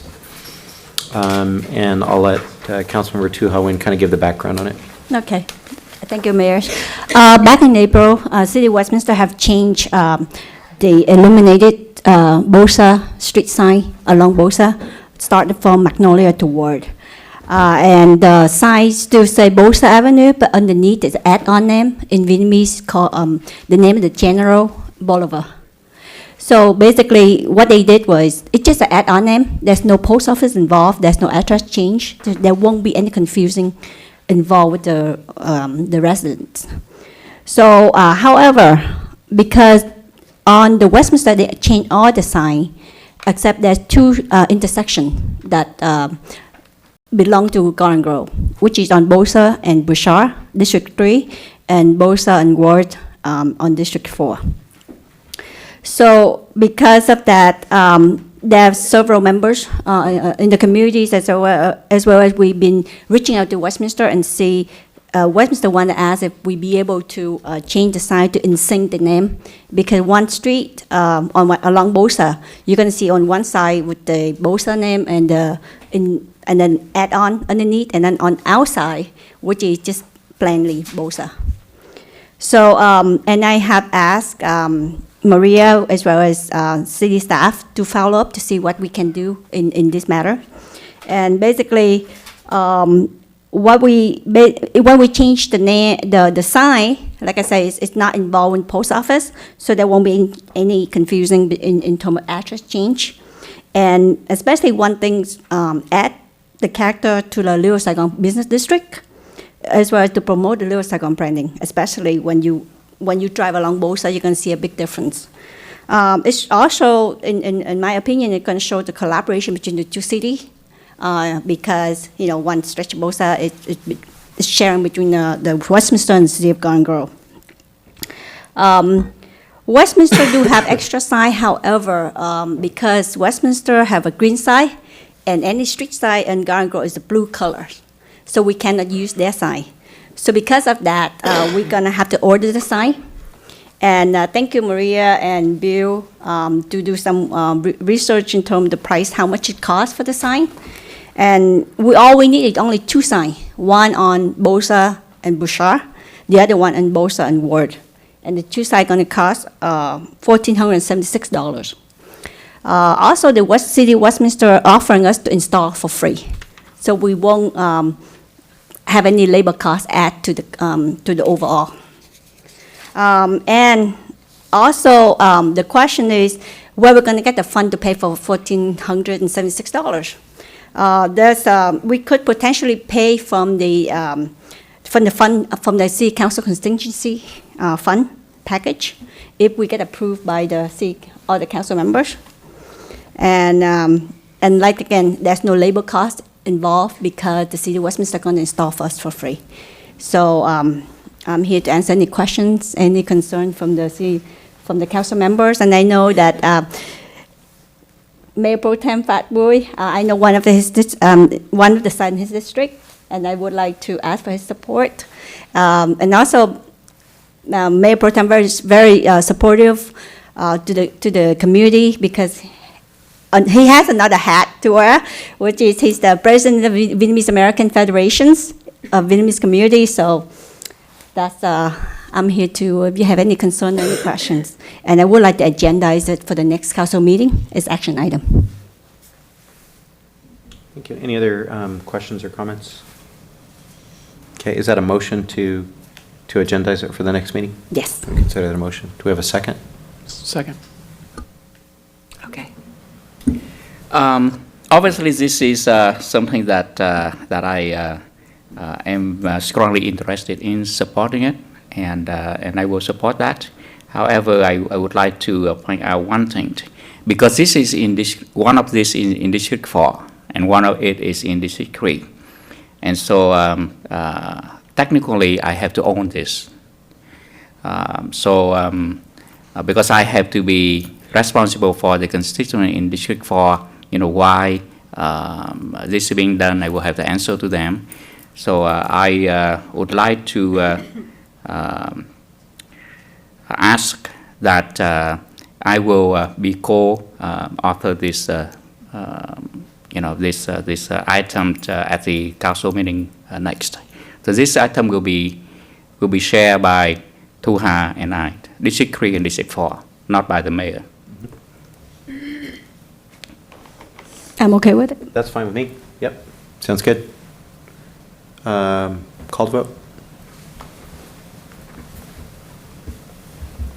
And the vote's just to agendize this, correct? Correct. Correct. As an It action. would be agendized for the next meeting Or for as an action, action coming from the 2 council members, Tu Ha Nguyen and Mayor Pro Tem Fatboy. All right.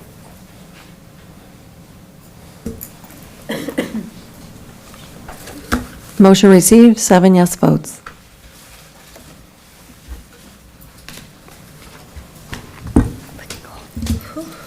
Okay. Not that you need to, but any matters from council members?